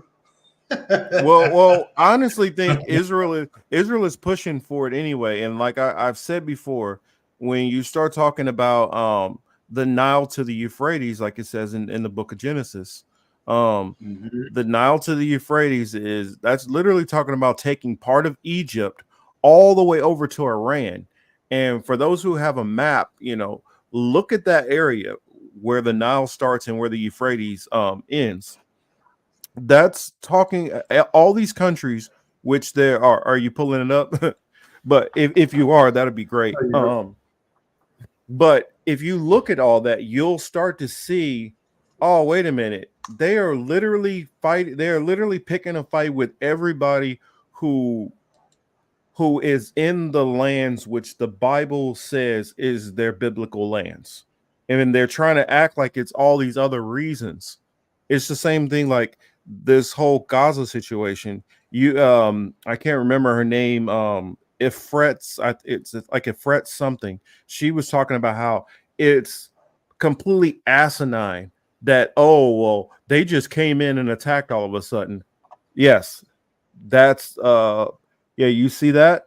So that area all the way taking all of Saudi Arabia, taking part of Iraq. Actually, it's bigger than that because it takes a portion of Iran too. So it would take all of that area to the south. That's not the Greater Israel Project. That's the Al-Aqsa Triangle. That's where they're. Oh yeah, that's yeah. where The Yemen, 3 points. That's what where GeoPro was Yemen. talking about, and that's what I was saying. Correct. They could start affecting the Straits of Hormuz, and I think somebody else brought that up also. But if they go up to that top and they affect the Suez Canal, we about to see prices of everything around the world skyrocket. We're about to see global inflation if that happens. Because y'all remember during the pandemic, when those ships got stuck in the Suez Canal, right? They were blocked for 18 days, and that skyrocketed inflation. That was just 18 days. If the Houthis, what they're doing right here, started affecting all the way up to there, it would be a massive issue. Now the problem is the Houthis will have a little bit of trouble going north of that area. So they probably could lock off the bottom two, but when they start heading north of that area, they're going to run into problems with the Americans who are sitting right there. So I think that would be the issue. Oh, actually, pull that map right back up again. Because that's showing the 3 choke points. But I want to point out on the map what the Greater Israel location is. And oh yeah, Gregory, China and Russia are not backing Iran. It's the other way around.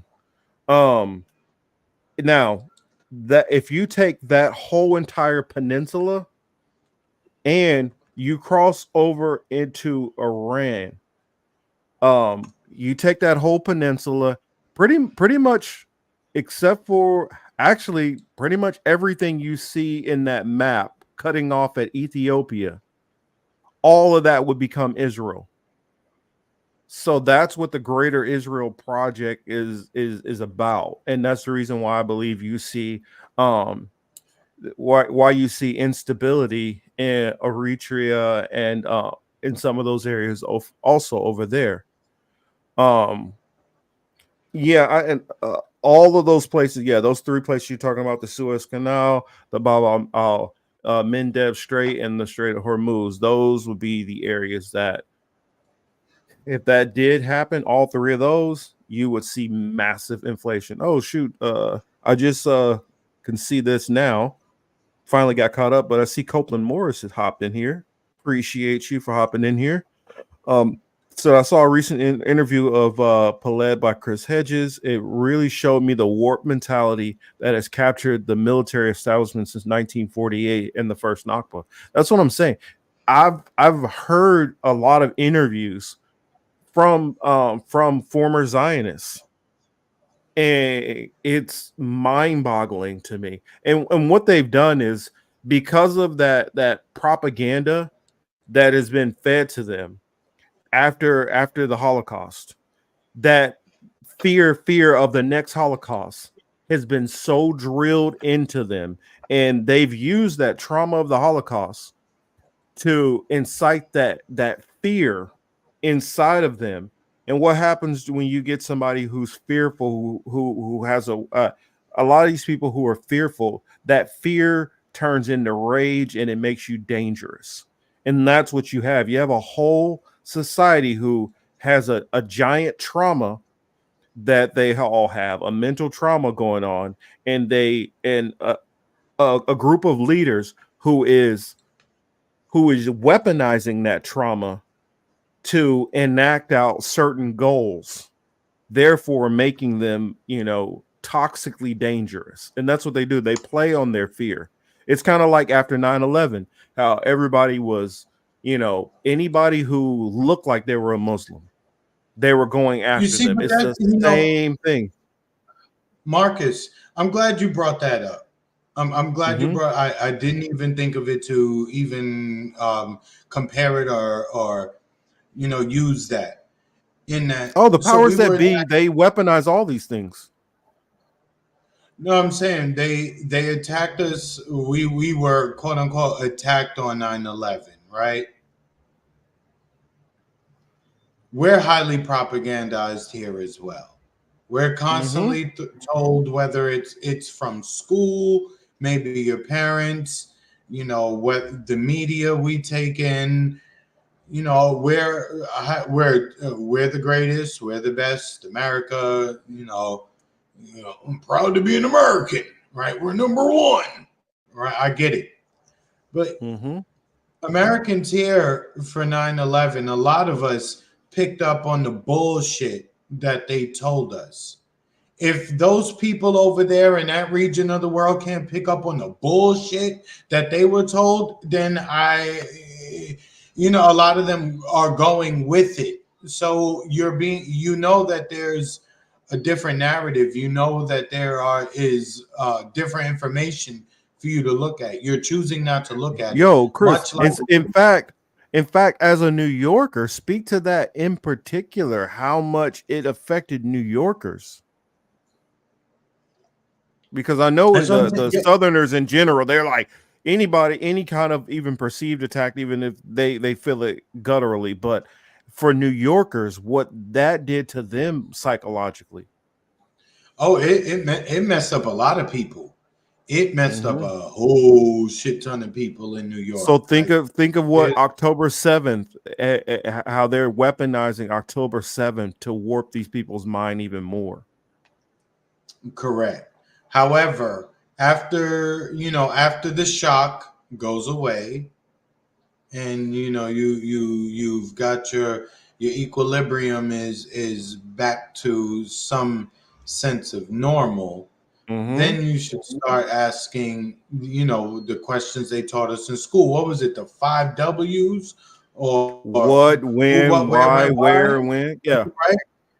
Yeah, you should start asking yourself that to even understand, right? Because if you're being attacked, I want to know about my enemy, right, Marcus? Yeah. If you attack Yep. me, I want to know who is Marcus. What does he like to do? Da, da, da. If I have the ability to learn everything I can about you, Marcus, my Hmm. quote enemy, then I'm going to do that. I feel like they were.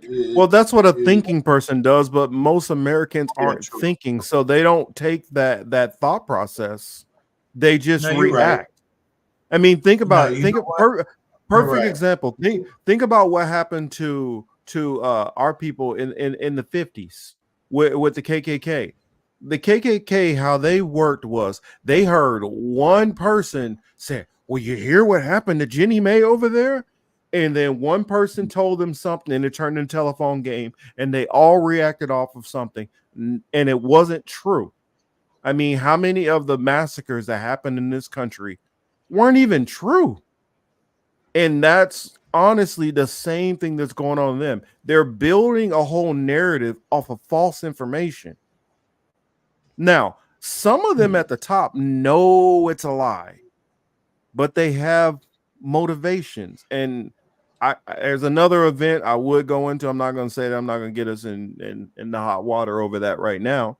But there was manipulations and lies about another major event that happened, and those lies help trigger other things, and therefore they've been using the propaganda off of that situation to manifest other things. And what Street said about the what was it, why do I have that one froze up? Oh yeah, say, yo, Marcus, anybody Euphrates drying up, do you think that might have something to do with things? Euphrates drying up has been one of the biggest prophecies in the Bible to indicate the end times. So yeah, and that greater Israel map, you see that taking a part of Egypt, Lebanon, Syria, and you see it even tips into Turkey. And I mean, if you think that you think that they don't know this, you think that the people who live in most of these Muslims that who live in this region don't know about this. Part of the Quran, what the Quran means in general, it means recite. See, What are they Marcus, reciting? They're Marcus, reciting the Bible. Marcus, They know this. this is when my conspiracy. This is what makes my conspiracy side of my brain go haywire. Is Yeah. because despite what we're saying, despite who agrees with us, despite the people in the world who are loud and very vocal about their about what is happening, and they're not in support of anything the Zionists are doing, and they're fully in support of the Palestinians. At the end of the day, what Israel has done, what they do, what they are planning on doing, all seems like it's according to plan to make that map come into reality. Exactly. I mean, and I've been trying to tell people this. I said, because you got to look at the different aspects of Zionists. And I know I said this probably about a month ago, but let's lay this out one more time. As far as the objectives of Zionism, you have the one group of Zionists who are secular, who this is a political project. They just want to have a state and a nation, and that's it. That's the end of it. And that You is have who the I am. And Marcus, let's just, like you say, you like to make a distinction. And, the way I talk, it sounds kind of, reckless and rough. Well, I just don't Let me, want people. I just don't want people to come after you and be trying to attack you later. yeah, That's all. I feel you. So I will just say this, right? I'm primarily talking about the government of a foreign state, much like I would be talking about the government of any other foreign state. How much pressure do I put on the citizens of that country? Obviously, it's going to depend. Well, I do put some stock. Oh, I do Yeah. put a lot of stock on the civilians there too. Yeah, correct. So I just want to say this is a political this is a political thing. It's not cultural. It's political. It's not religious. It's political. Well, So as long as the people who would try to use some shit against me know that this is political and it's not anything else, then you know what I mean. Take well, it as this what you is will, because Democrats are well, trash too. this is So where are y'all can attack Republicans me. and the rest. Well, this is where y'all can attack me because this is where I'm going to lay some different differentiations. Some of them, it is the spirit is not upright in them, and they are horrible individuals. Period. Some of them purely just are. Some of them, it is religion. It is some of the stuff that they're learning in the Talmud and all that that tells them that they are better than everybody else and that they can treat other people like crap and that everybody is literally their enemy. Some of that is feeding into it. But what I was saying is you have that first group of Zionists who are secular. They're secular and all they want is to have a nation. Period. Then you have that next group that's secular. They want to have a nation, but they also want to make some money off of this. And so they're looking at the natural gas, they're looking at oil, they're looking at pipelines, they're looking at all kind of things, trade, business, things like that. Then you have the next group who believe that yes, this is our holy land. I want to be back in the holy land because this is where we belong. Then you have the next group who believe that they are fulfilling biblical prophecy and therefore the ends justify the means.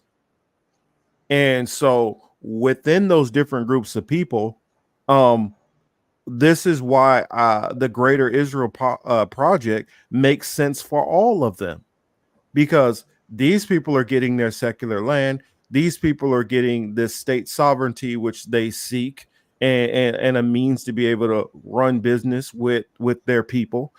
And then there's the other group who they are fulfilling what they believe is biblical prophecy. And so you have the people who want the greater Israel for that reason. Then you have the people who want it because they want they want to build that pipeline that's going to grow, that they want to go across Israel or go cutting through basically Gaza, that will basically circumvent the Suez Canal and make money that way. You have the ones who want the oil that's in Gaza. You have ones who want the who want the olive groves and the olive tree money out of the West Bank. You have ones who want the natural gas that's off the coast. And so you have multiple different reasons. And then also the Greater Israel Project, you have more who want to get that oil out of Kuwait and Iraq and all these other places too. And not to mention all the other different things, which is all the other resources that they can get out of that most people have not even thought about yet. So Marcus, let's look 10 months from now, right? And we'll ask the audience to do the same, right? Given everything we have today on January 21st, 2024. 10 months from now, what are we looking at? Do we have a new president? Does the incumbent win? Did the incumbent's party replace him prior to the election? Do we have an election? What is our military doing?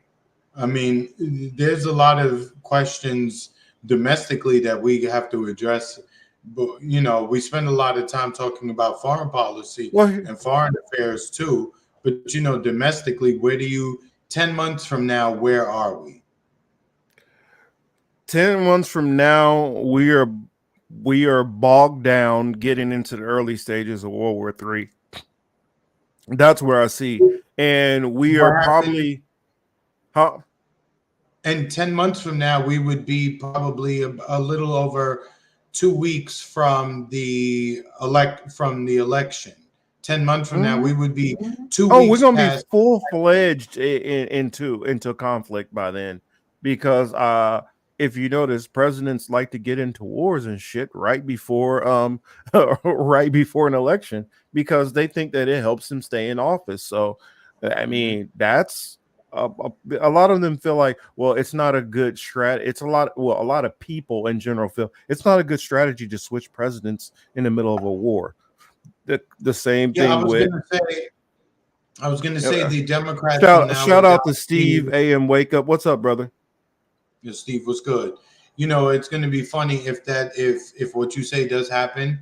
We'll see the Democrats now use the same talking points from the Bush White House, who was saying, you know, it's not good to change in the midst of a war, etc., etc. Yeah, I tell you, it's the same fucking team.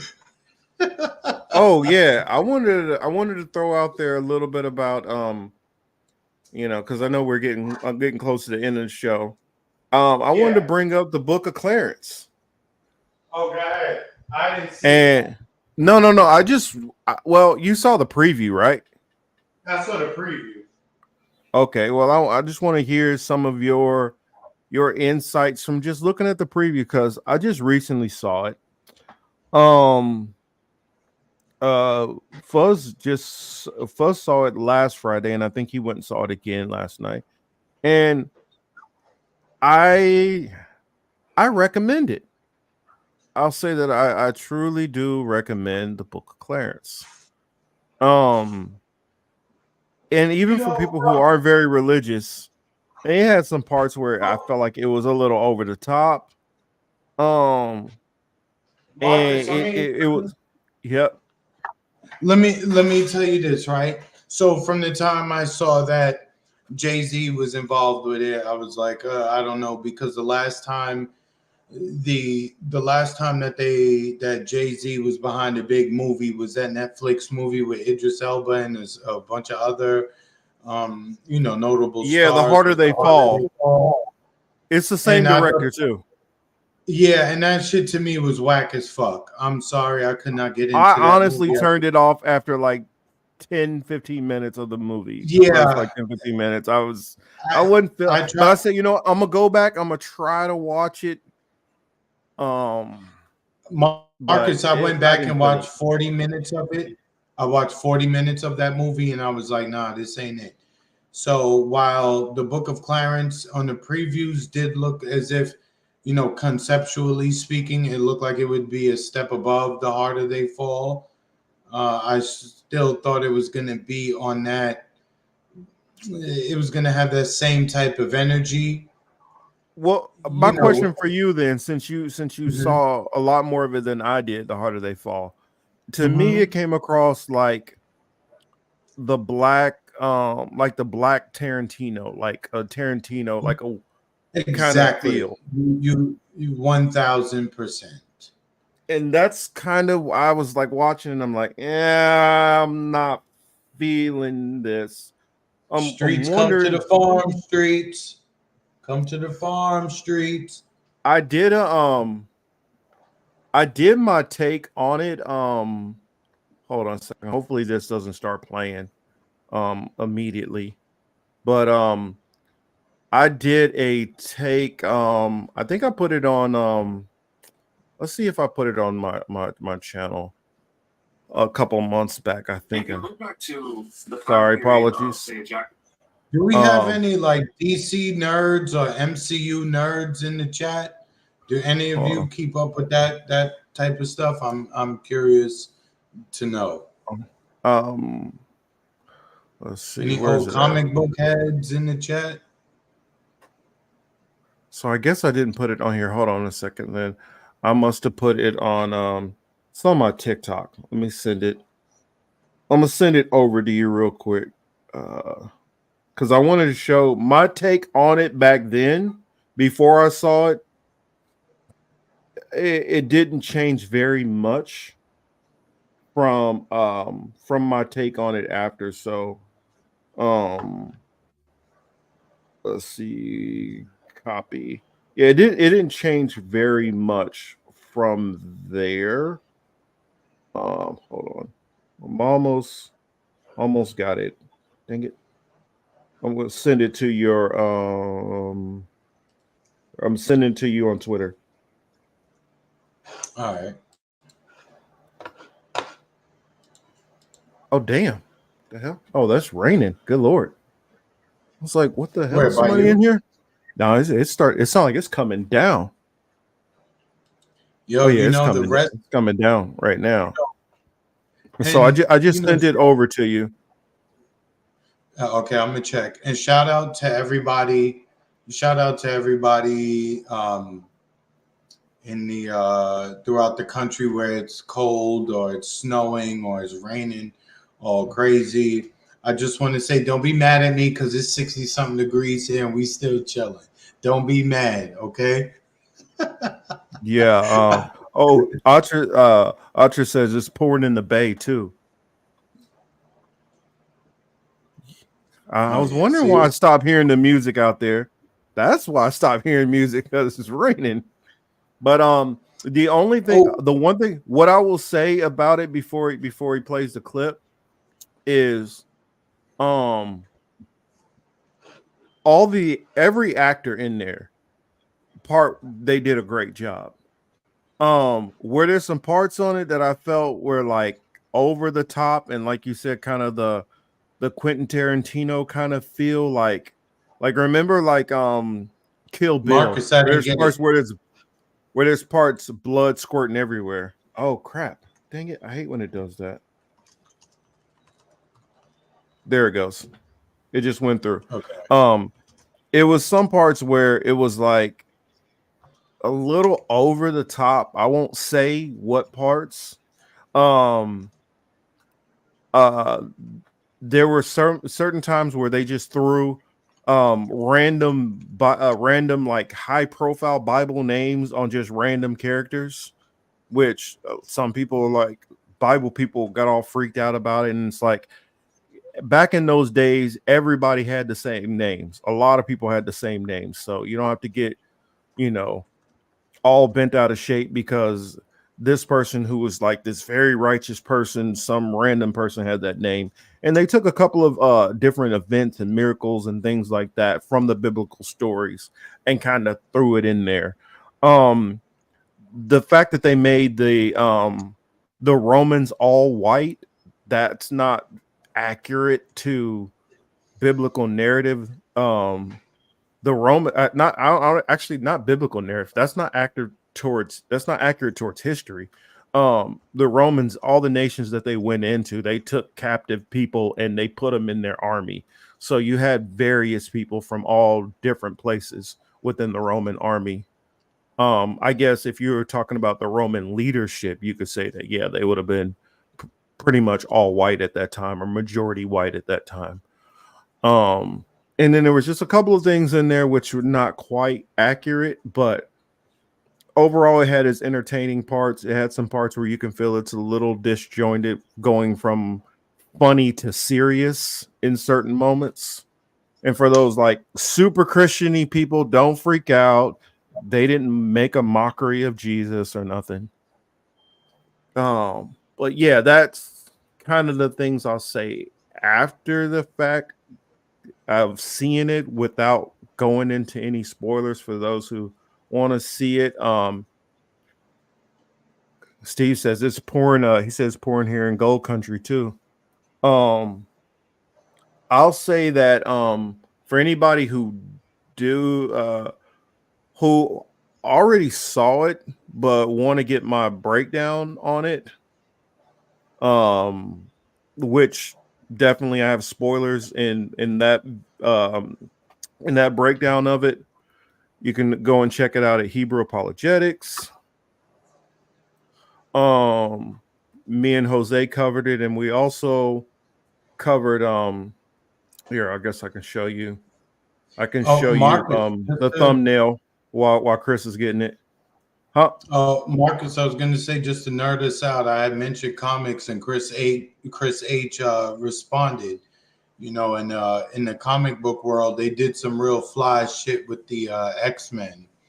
It would be nice if they would bring that either to like a dope animated series or to a or to the movies. But yeah, that shit would be super fire because the Krakoa storyline is I like it. Chris H, I know this like we we messing up the show, but I just wanted to say yeah, I saw that. Yeah. And I did see the new Blade shit, and I know there's a up and come a new Avengers series coming too. Marcus, I just want to say Oh, like Disney don't know what they doing with Marvel. That marriage, it was good for a little bit, but now it's bad. They need to divorce. yeah. Yeah, definitely. I don't like what they're I haven't paid much attention to any of that anything that's going on with that recently. But this Yeah, is it's like if you want to see it here that this is my review I did of it. Book of Clarence review with spoilers and biblical breakdown. So for those who are interested in that, there that is. And I also went into the beliefs of the Kabbalah Lubavitch. So you want to check that the out? That's there over on Hebrew Chabad Apologetics. Chabad move it. It's Chabad. Yeah, I don't practice spitting loogies, so they can keep all that shit. I know. I'm just saying. That's how you know. I I'm know just saying. because what it is they didn't know what Hebrew actually sounded like. So what they did is they copied off of Arabic, and that they just assumed that that's what the language sounded like. But if they actually wanted to check, there are other Semitic languages that they could have tried to borrow from. That's another thing which cracks me up. The Arabs, a lot of them, they speak a form of a Semitic language, but the Palestinians will tell you that they're the Philistines, which the Philistines were Hamites. I'm like, make some damn sense. You don't know what the fuck y'all talking about. Y'all don't know what the fuck y'all talking about or where y'all actually from. But that's a You different story. see, Thomas. You see, I got my shit down, Thomas. Yeah, look, I'm telling you, one of the benefits of growing up in New York is that you learn all of these cultures, all of these you have all these interactions that inform you know, um, your informed, you know, your informative years, 10, 9, 8, 11, 12, 13. You have all these run-ins with all these people from all over the place, and you have to learn relatively quickly. Like I said, I remember being in a Bangladesh house, sitting down on the floor, eating with my hands. Like I've eaten with my hand. That's how they serve the food. Me and my brother sitting there like, yo, this is weird as fuck. Like, yo, they eating with their hands is kind of nasty. No, And I I don't love have my none of those people. experiences. Yeah, you see what I'm saying? But these are people who end up being close with us. But this shit that I experienced, and like I said, me and my brother, we looking at each other like, yo, son, this weird as hell. And then we're like, yo, these people eat with their hands. It's crazy. No, because in our household, that's not something we do. But you learn the cultures. Filipinos, all this. I know the culture of a lot of different people. That's why I talk how I do, because I'm cool with everybody actually. Outside of, how I may sound ignorant and stupid on here, off mic in real world, I'm actually kind of cool and I get along with a lot of people.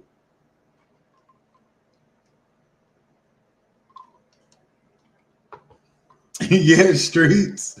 That was like our aftercare. She was like our babysitter after school. We get off the school bus, we go there. She would watch us for like, maybe an hour, maybe or two, and they would serve dinner. Yeah, we would sit on the floor, you know what I'm saying? And you know, we learned all that. Speaking Tagalog, even the bad words in Tagalog is a Filipino language that they speak. Tagalog. Learning Tagalog. Would you say, Marcus? I said Tagalog. No, Tagalog. You sure you're pronouncing that right?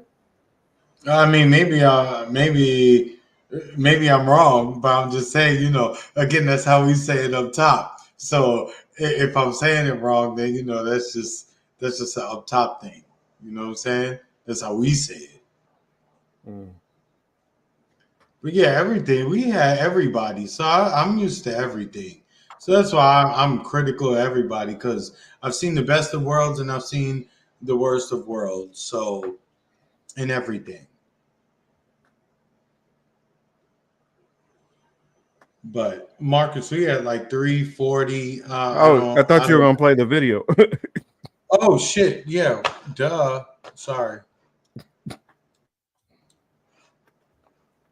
Okay, there we go.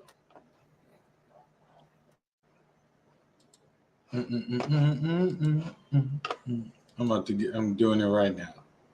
Okay. I'll say yeah, because I gotta that coffee's running through me, so gotta take a leak. Yeah. Go use the bathroom. Go piss and then come back, and I'll wait. I'm like, Yeah, whew, I'll fill hold it. it. I'm like, I can wait. All I right. can wait 7 minutes, 8 minutes. Oh, you good or what? I can hold. I can hold. Okay, all right, all right. I don't want you to get a UTI pause. Holding your piss. You know what I'm saying? Let me go, everybody. Yeah, people always like, don't be holding it. It's bad for you. It messes up Yeah, your don't kidneys. hold your piss, kid. Yeah, go ahead, man. All right, I'll be right back. All right. Yeah, y'all. So obviously you guys heard. We're gonna give Marcus a few moments to, go handle his business. But yeah, it's 208 here. Streets too. It's 208. But since we. Oh shit! So I'm playing Marcus's video. He's not here. Sorry. Hold on. Sorry, guys. But yeah, since we just here and we only have a few minutes left, and I want to nerd out, and I see y'all talk about comic books in the chat. Yeah, Marvel doesn't know what they're doing because they have the influence of Disney on them, and they are not interested in actually just telling the stories that the purchasers of these books are urging them to tell. They want to squeeze their cultural messages into these movies and into these programs. And that's why they're not selling as much as they should. That's why they're not doing as well as they can, because, the loudest critics are going to be people who actually know the source material, and with that they have more influence. So whenever you have certain people who are trusted inside the community saying certain things about your product, it's going to have an effect on you financially. And even with the Daredevil situation, they were getting ready to write some bullshit as, Daredevil bullshit for Disney. And the Netflix model is the one that everybody said you need to do.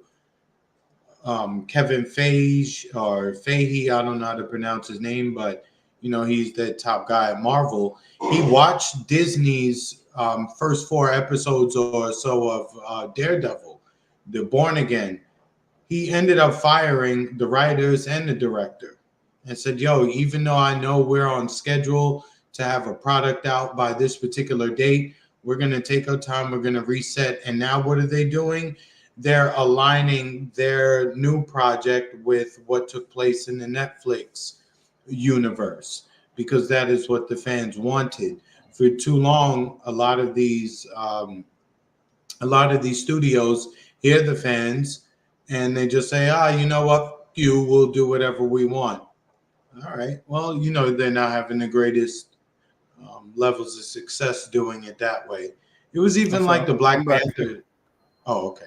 It was even like Black Panther. Killing off T'Challa was like the dumbest fucking thing you could do, because you would never, if God forbid, if Chris, I don't wish death on anybody really, but if God forbid the actor who played Captain America had died, you telling me we're gonna kill the character of Steve Rogers in the MCU because the actor who played him died? No, we're not gonna do that. Actually, they did, but I get what you're saying. After the first movie, they wouldn't have done that. Correct, but they'll use the multiverse, but they still didn't kill him. They just made him old. And they didn't say, like, yo, you know what, you really died, so we can never use you again. We've never seen that before. And Marvel did a movie with all three Spider-Mans on the screen. So you could have three Spider-Men in the animated version, but you couldn't have T'Challa. Anyway, I digress. Let's go back to your video, Marcus. Let me pull that up. All right.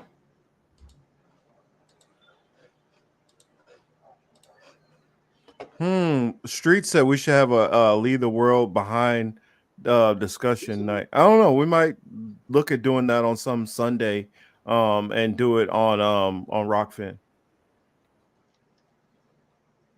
All right, that's what's up. Oh shit! Look, Thomas, Oklahoma said I'm also Choctaw from Choctaw Nation. That's why I lived for half my life. All the black people gonna come from Thomas saying that he copying their shit. Oh, I'm just God. saying they're gonna come for Thomas now. They're gonna say, you know, I don't know what you are, but we Choctaw. Cause my grandmama told me this in 1988. I'm just saying, Thomas, I think you're lying. With some of these people, hope I think some of these people, I don't even think their grandma told them this shit. I really don't. I know, but Thomas, I hope you heard the sarcasm when I said that, and I hope you didn't take that literal. All right, here we go, Marcus. All right. This Book of Clarence, this movie that is coming out, I've heard a lot of stir, a lot of hysteria.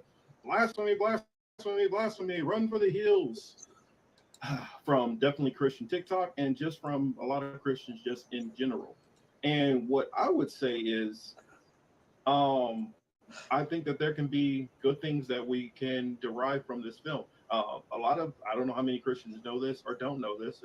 Shout out to Deacon Hakad for reminding me of the names of the people. I remember that there were false prophets in the biblical days, but I feel that it's overdue time that there is a movie that at least brought out that is something that took place in the Bible.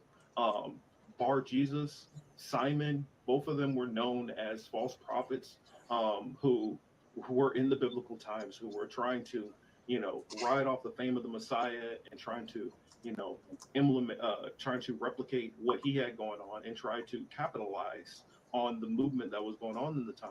So I don't think it's necessarily blasphemous to do a movie that is covering real events that were going on in the time, as long as they're not mocking the Messiah in the movie, or trying to make the Messiah some kind of fraud also, or like Clarence portrays in this movie. I think it's a good thing to at least put this movie out. The cinematography looks outstanding, and for many people, we feel like the people in those days would have been, for lack of better words, black people, are definitely heavily melanated people. And so to see something which we feel is more closer to representation, I don't have a problem with seeing that in there. Granted, I know that Jay-Z is problematic for many reasons for making a movie like this. It still doesn't mean that there can't be some good to come out of this movie. And as long as people, especially I say those of faith, are looking with spiritual eyes and spiritual discernment, I don't think we'll fall for any of the Illuminati type, messaging and do as thou wilt stuff that might be in there. One thing that I did notice, which I haven't seen anybody bring up, that I see that they're already trying to slip in that I saw from the previews, is he says something about knowing or knowledge is more important than belief, which sounds like some of the early teaching of Gnosticism. So I just think that it's a lot of interesting things that are going on, and if we're paying attention, and it's all right to have a little laugh here and there, but as long as it's at the expense of false prophets, because there were false prophets. So it's nothing wrong with that. It's more or less Jay-Z, because here's the problem. We've had plenty of movies where they talk about the Messiah, plenty of movies where, Passions of the Christ came out, and I don't remember any Christians, bewailing or bemoaning the fact that they made a movie with Jesus in it. And from the way it looks to me, it looks like they're not really going to focus very much on, on Jesus. And just like in the times of the Messiah, You had false prophets then, and in the last days of his return, there's going to be false prophets also. So I think it helps us all focus on that fact and be aware of the false prophets which may come about later on. I do think it's kind of weird also on the backdrop of Jay-Z's kind of book of Hove and how he calls himself Jehovah and he has songs like Lucifer and I get it. You know, Beyonce, the things she did with the Bible pages is disgusting and wicked. So I understand why people have problems with somebody like Jay Z being involved in this. I mean, throwing in like what Kanye saying that he sold his soul for a crappy deal, but at least he got some toys like a Happy Meal. I get why people are not enthused about that, but doesn't mean that there can't be some good takeaways from it. Yo, Streets is funny. Marcus, that was a good video. Oh, thank you. I mean, honestly, there's not much different from when I made that commentary. That I did. It's some of the stuff that I think. Oh, the soundtrack is banging too. A word. So, I mean, I think that'll probably bring people into it. The one thing I would criticize them on is they didn't do a good job marketing. They literally like waited till like a couple of days before it came out. It wasn't hardly on anything.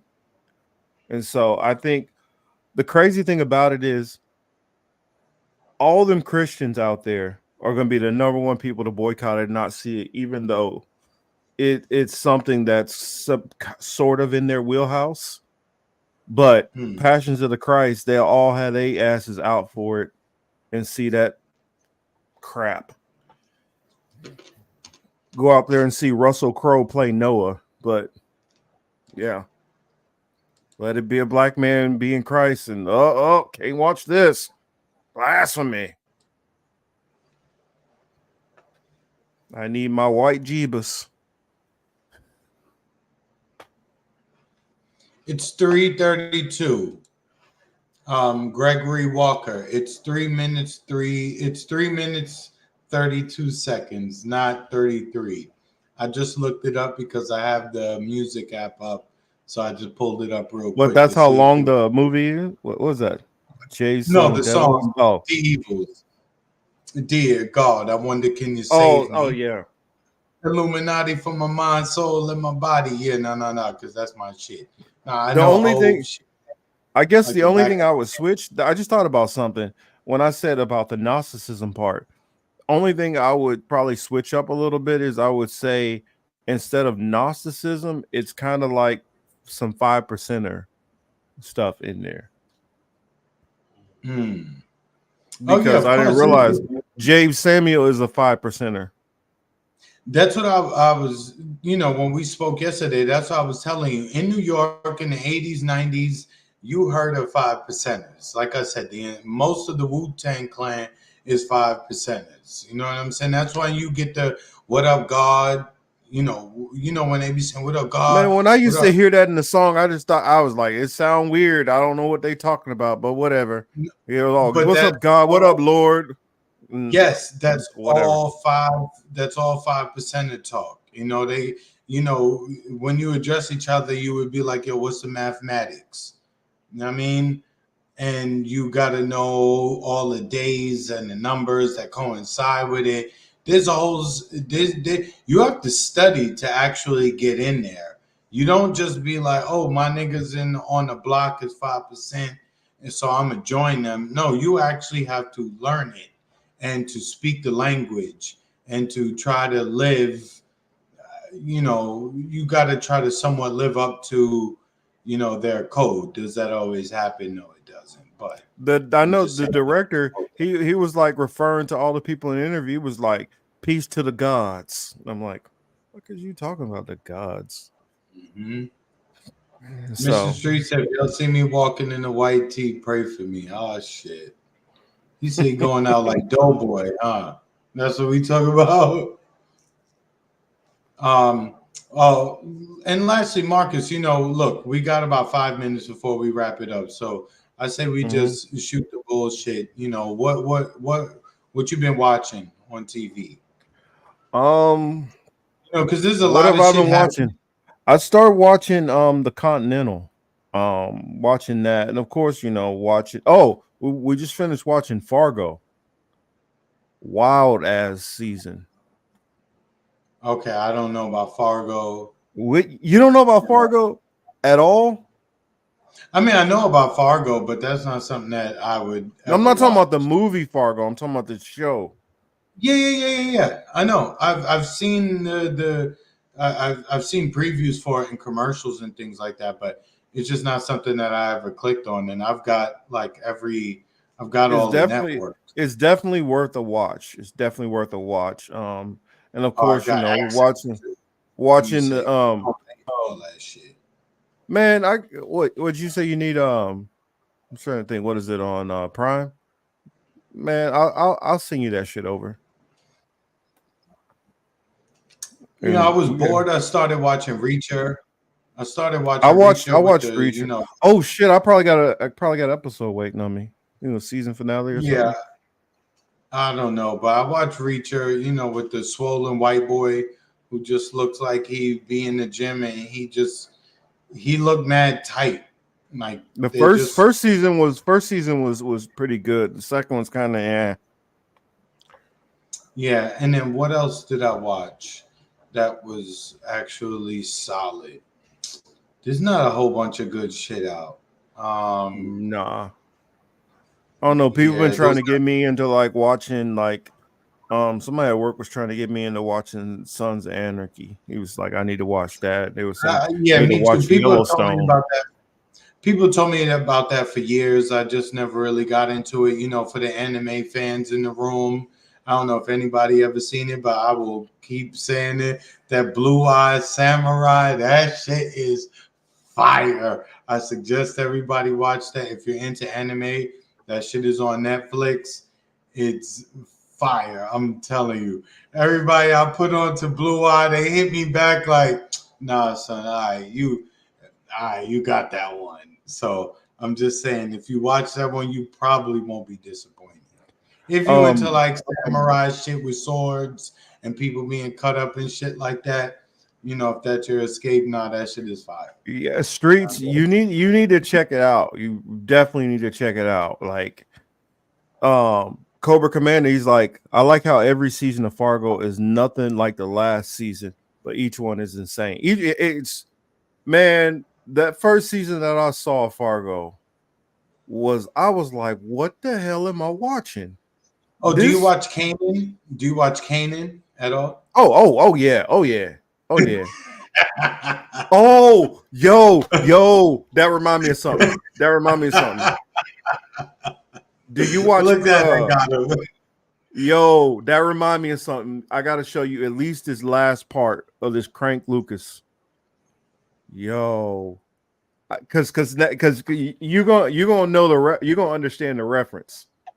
Most Of people, course. if y'all don't watch Raising Canaan, you might not understand this at all. What I'm about to pull up, y'all might not understand this. He did because, of course, what was it most Def kind of like Ooh. hurt Drake's feelings just a little bit, and so Yo, you know what, Marcus? I have to say, shout out to Joe Button. I have to say this, right? They were talking about the most Def Drake shit, right? And Joe said Drake won't diss Most Def like that because Most Def will turn it into a political global issue, and Drake does not want that problem, either in the response or lack thereof of response. I just thought that was very interesting point that he made.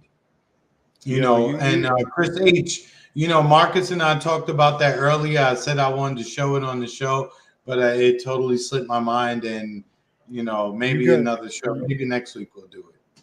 But go ahead, Yo, Marcus. Cobra Commander, watch Ozarks. That show's fire. Oh, Ozarks is crack. Ozarks is crack. Yeah. But No, yeah, that's this straight up.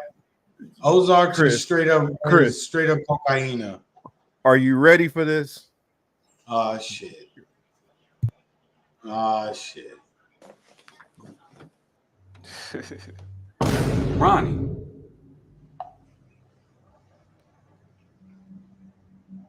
When they let you out? About 7 weeks ago. Okay. OG, triple OG. What brings you here? I'm looking for some studio time.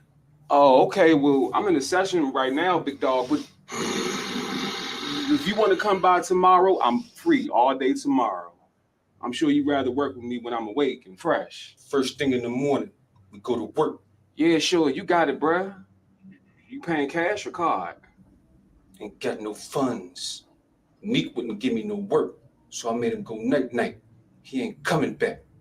So I give you the money after Cannon get rid of this first batch. No money? Then no studio time. How about you look out for me since we go back? I'll give you a table and 2 free bottles at my party I'm having this weekend. Nah, I think I'm good. I don't want to go to a party with a bunch of people walking around like Terminators. All the women dancing like robots, man. You're gonna want to come to this party. I'm gonna let you get back to your session. You know anybody trying to buy some heroin? Who said anything about heroin?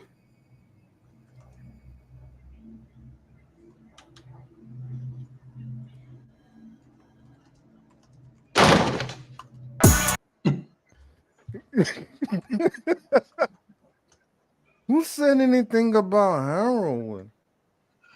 Right? Hey, Marcus, did you watch that video? And then correct, Thomas. Hey, Marcus, did I send you that video with the skydivers on the trampoline from the hot air balloon? I'll forward it to you. There's a video on Instagram where they have a hot air balloon and they have a trampoline attached to the bottom of it, and the people are jumping on the trampoline and up in the air on the hanging from the hot air balloon, and then they jumped off that shit. No, that shit was fire. You know, That don't even sound like that makes sense. Oh, I love all that shit. That don't sound like that makes sense at all. Oh no, it was fire, Marcus. If you could see it, I swear to you. That just sounds crazy. I swear that it is, but it's fire. See, me and my brother, we thought we was Thundercats. We thought we could do anything. And your mama came out there. You are not Lionel. Sit your ass down. No, it's Lionel. See, you gotta get it right. It's Lionel. No, but the parents didn't get the names right. Oh yeah, you got that part. The parents always fuck the names up. Look, I found it.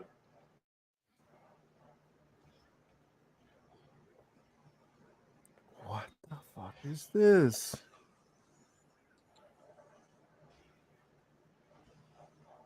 No, I'm good on that.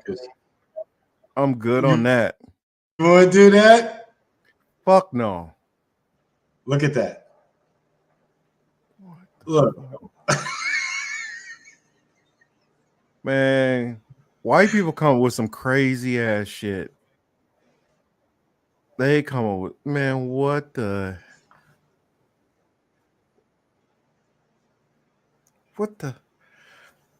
Okay. Yo, you wouldn't do that, Marcus? No, I'm good. I'm good. Nope. Nope.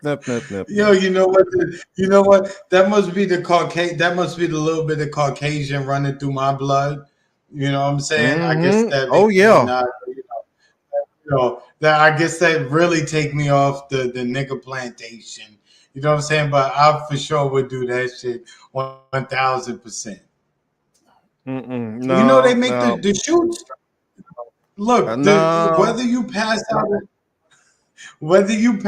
or no, not, the chutes automatically open at like 10,000 feet. So no, you not no, no, no. fall. Mm-mm, mm-mm, mm. You know, Yo, yo, Street said, Chris, you would have been a house nigga.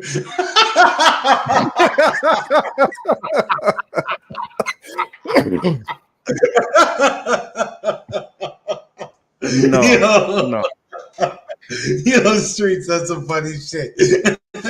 I wouldn't have been, but I would have been the nigga in the house who would have jumped on the plane because that's better than being in the house. You know what I'm saying? So there's some, there's some, what is it? No, Logic. no, Chris, Man. Chris was the one that he was able to pass, and just nobody realized he was in a house full of blind people, and they just put him up at the table with him, and he just forgot, thought he was one of them.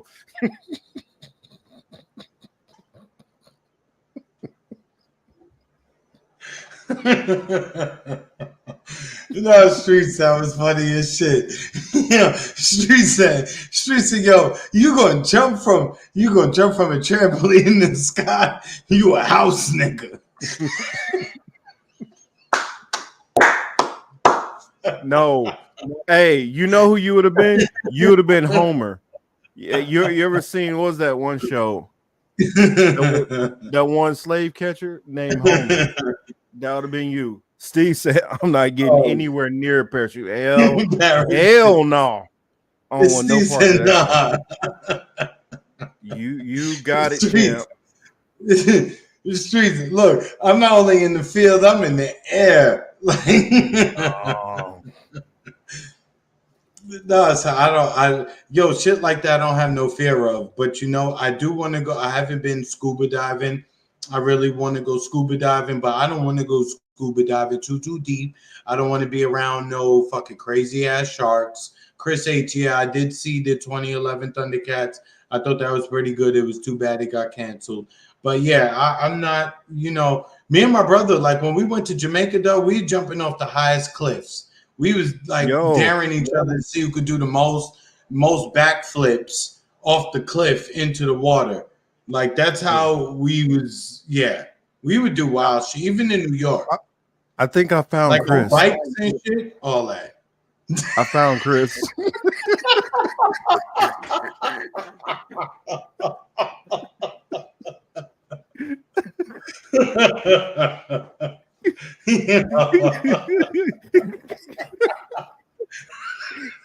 You up there rounding them up.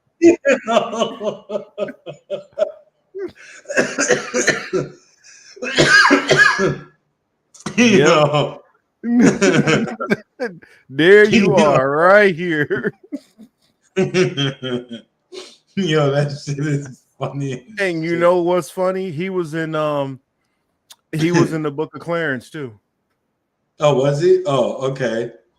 He played a gypsy. Yeah.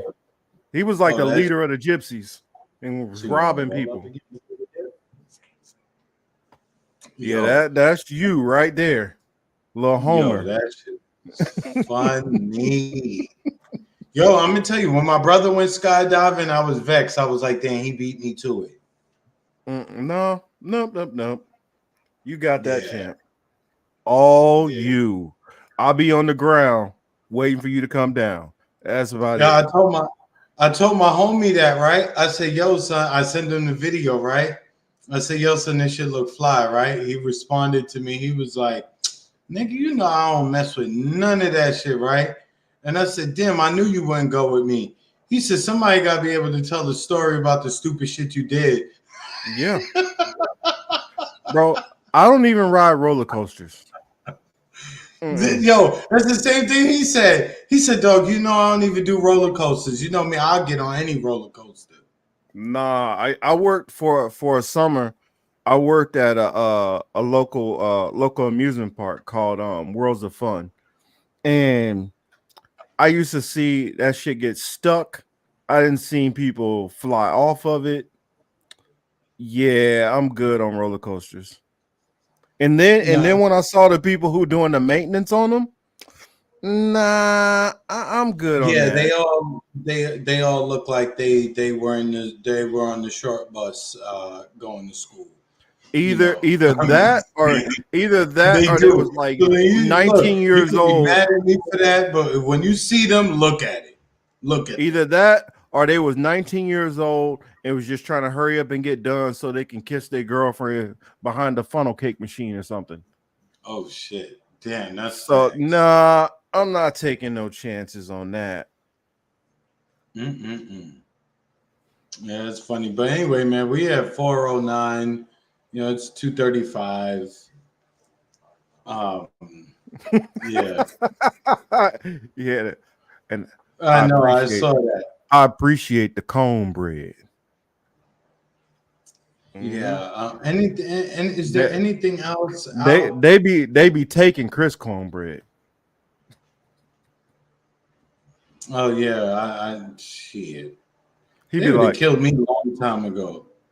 he would have been like, cornbread. Can I get some wheat bread, sir? Nah, you know what? Because of my stomach issues, I can't eat wheat, so I only eat potato bread. The fuck is potato bread? Like the Martin's potato bread. No, I don't.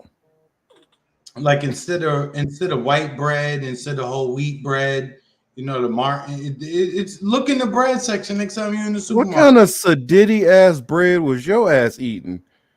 Nigga, I was eating whole wheat bread my whole life until I ended up in the hospital and they gave me the list of shit that they told me I shouldn't eat, and whole wheat was on the list. So I'm like, all right, I got to switch it up. Yo, we got, what was it? Wonder Bread. See, thank That's you, what we Peace got. Dove. Thank you, Peace Dove.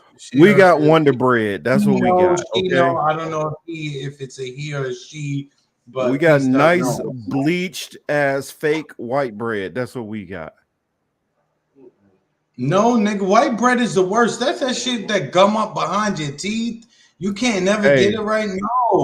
No, we don't do white bread. So no, we racist. We don't do white bread. Yeah, we racist. Sorry, cancel me. You we talking to stop. somebody who used to fry bologna, okay? So did I. But I guarantee you, you can't make the look. Now we look on the internet. I saw it said if you was talking about frying bologna, you was poor, right? I guess I was poor. But let me tell you, raisin bread, bologna, and cheese. You put that shit on the stove with butter on the raisin bread. You toast that bitch. Oh, I guarantee you that shit is crack. Anybody who says they don't like it. Anybody will say they don't like it till they take a bite, and then they be like, "Oh shit, I didn't know. I know you didn't." Yo, sometimes when I had no meat, what we used to do is I would get some of that cheap ass. You talk about my Wonder Bread all you want. I put some butter on it or margarine if we ain't had no butter, and then I put some Pete's hot sauce on it. That was my sandwich. That was my sandwich. It was like a roll. It was like having a roll. Okay. Yeah. No. White bread. Like I said, if you make a peanut butter and jelly sandwich, if you try to put the peanut butter on the white bread, it rip up the white bread. That shit, man. That's old school. The new stuff, that Jiffy Smooth. Oh, so they put the chemicals in it to make the bread stick together a little bit longer. Hey, I don't eat all that no more. I eat wheat bread. I moved up to wheat bread now. Oh, Peace Dove knows. Fried bologna, eggs, potato bread. I'm telling you. What? And you cut up some onions. You make that with the eggs too? Yeah. But I haven't had bologna in probably like a year and a half or maybe 2. Man, I ain't because every once in a while I get the bologna in like 20 years. Every once in a while I get the craving because I be burning, but I'm telling you that raisin bread, bologna and cheese sandwich, oh that shit is fire. You put Chris, some. do you eat Spam? I gotta know. No, I don't. No, okay, I don't eat Spam. Chicken. I was like, he probably No. We didn't eat talking. Spam. Nah, I'm not Puerto Rican. We don't eat spam. No comment. Yeah, they gonna say I'm the worst of the worst. Like, but yo, I got the experience, so I don't give a fuck what they say because you know what, the Puerto Ricans know that I fuck with them too, and I be with them. But no, I don't eat they spam. I hate they spam actually. Spam was never in my crib. I didn't know what spam was until I left the house because that wasn't something that existed in my household. try that oven roasted turkey smoked spam. What? Who said that? Street said Yo, that. What? Streets- What?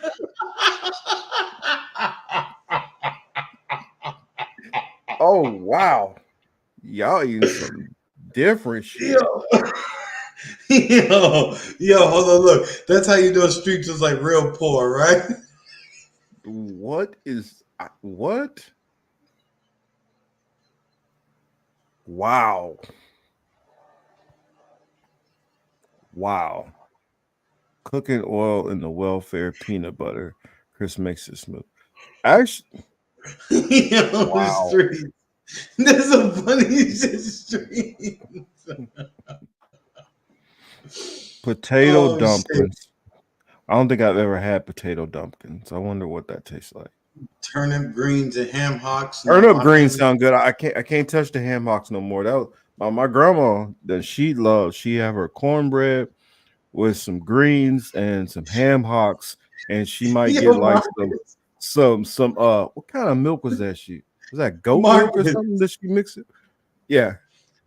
Yo, Streets double down on the oven turkey roasted. I'm not, man. I gotta look that up because I don't think that's real. Man, he up there trolling people. Why you here trolling now? Talking about some oven, man. That is not real. I'm looking it up right now. So I think Streets is just fucking with us. I cannot believe that's a real thing. Yo, he doubled down on that shit. I cannot believe that's real. Oh wow. He's not lying. It is real. And they sell it out. Hey, you can put it in your Instacart for $3.99 right now. Oh shit. Wow. Shit. And they sell it in 12 ounces for $43. What? Oh wow. No, Streets. Thanks for that laugh, man. That was funny. Yeah, hey, I'm with Thomas. That shit sound kind of nasty. I'm not eating that. I'd rather take my block cheese nachos. No, we know the other kind of spam ain't real either. Look, I'm not eating spam sandwiches. Now, is turkey spam actually turkey or is it spam? Like, what's going on here? I mean, It's I'm confused. Look, how was we it didn't turkey? Look, we didn't eat it in my house, but I was with a Puerto Rican. I was with a Puerto Rican for like 14 years. So you know what? Yeah, I confess to being drunk and high and tearing up some spam sandwiches with some ketchup, nigga.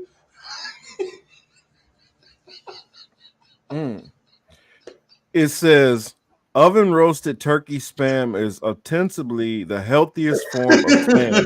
It is made from naturally low fat poultry meat, which contains far less fat, cholesterol, and calories than its spam brethren, made from one of the fattiest parts. Man, that shit is cancer in a can. Yo, look, Thomas said he'd rather eat catfish spam. He said I'd rather eat the he said I'd rather eat the fish that eat shit. Thomas, that's horrible too. Oh shit. It's spam, Marcus. It's pig dick assholes every time. Thank you, Steve. Yo, Steve, you got him out of here with that. Yo, combination. I'm tired. I woke up at 6:30 Saturday morning. I didn't have to. It's 2:45. I had a couple drinks. There's a little bit of green. So yeah, now I'm on goofy mode where everything to me is funny. You know, oh man. Yeah, Marcus, y'all I don't know where nasty you out went. there. Yo, Steve said you eat pig dick and asshole. Oh, oh, no. Mm-mm. No, I'm not fucking with none of that shit y'all talking about. Y'all motherfuckers nasty. Who in here eating pickle pig asshole? I wouldn't be Yo, surprised with some of y'all. I know. But look, everybody who came through, we appreciate it. You know, thank you for we got our own group. We meet every Saturday for a couple of hours. You know, we really do appreciate it. You making us sound like a self-help group. What the hell? I know, but What are we, maybe an we do. AA meeting? I'm saying, but maybe we do need help. So, but in all realness, thank you everybody. We really appreciate it. Marcus and I would talk to each other for 4 hours anyway, so we like the fact that we have other people To participating join in our conversation. conversations, yeah. Correct. So thank you all. We really appreciate it. We'll be back next Saturday. We'll be back next Saturday, same time, more or less, hopefully a little bit earlier. Look, between the time we leave this show and the time that Marcus and I talk, maybe Thursday or Friday, to start discussing what we're going to talk about, so many things happen. So, there's going to be some things that we miss. There's going to be some things that we cover, either or. But, we really do depend and lean on you guys to help us fill in the blanks and to, further the conversation. Again, we really, really appreciate it. Even when we speak amongst ourselves, that is one of the main things that come up in our conversation. We not a bunch of bitches like, oh, I hate streets. Or Thomas, Oklahoma. He always talk about some Oklahoma shit for Thomas. No, we're not doing that, right? Like, we're not doing any of that. We thoroughly enjoy it. So thank you guys. Marcus, you take us out of here. Have a good night, everybody. Marcus. All right, everybody. Y'all have a good night. We will see y'all again next week. Hopefully, y'all have a great and safe week. Thank you so much for being here. And as Chris always says, take care of you and yours.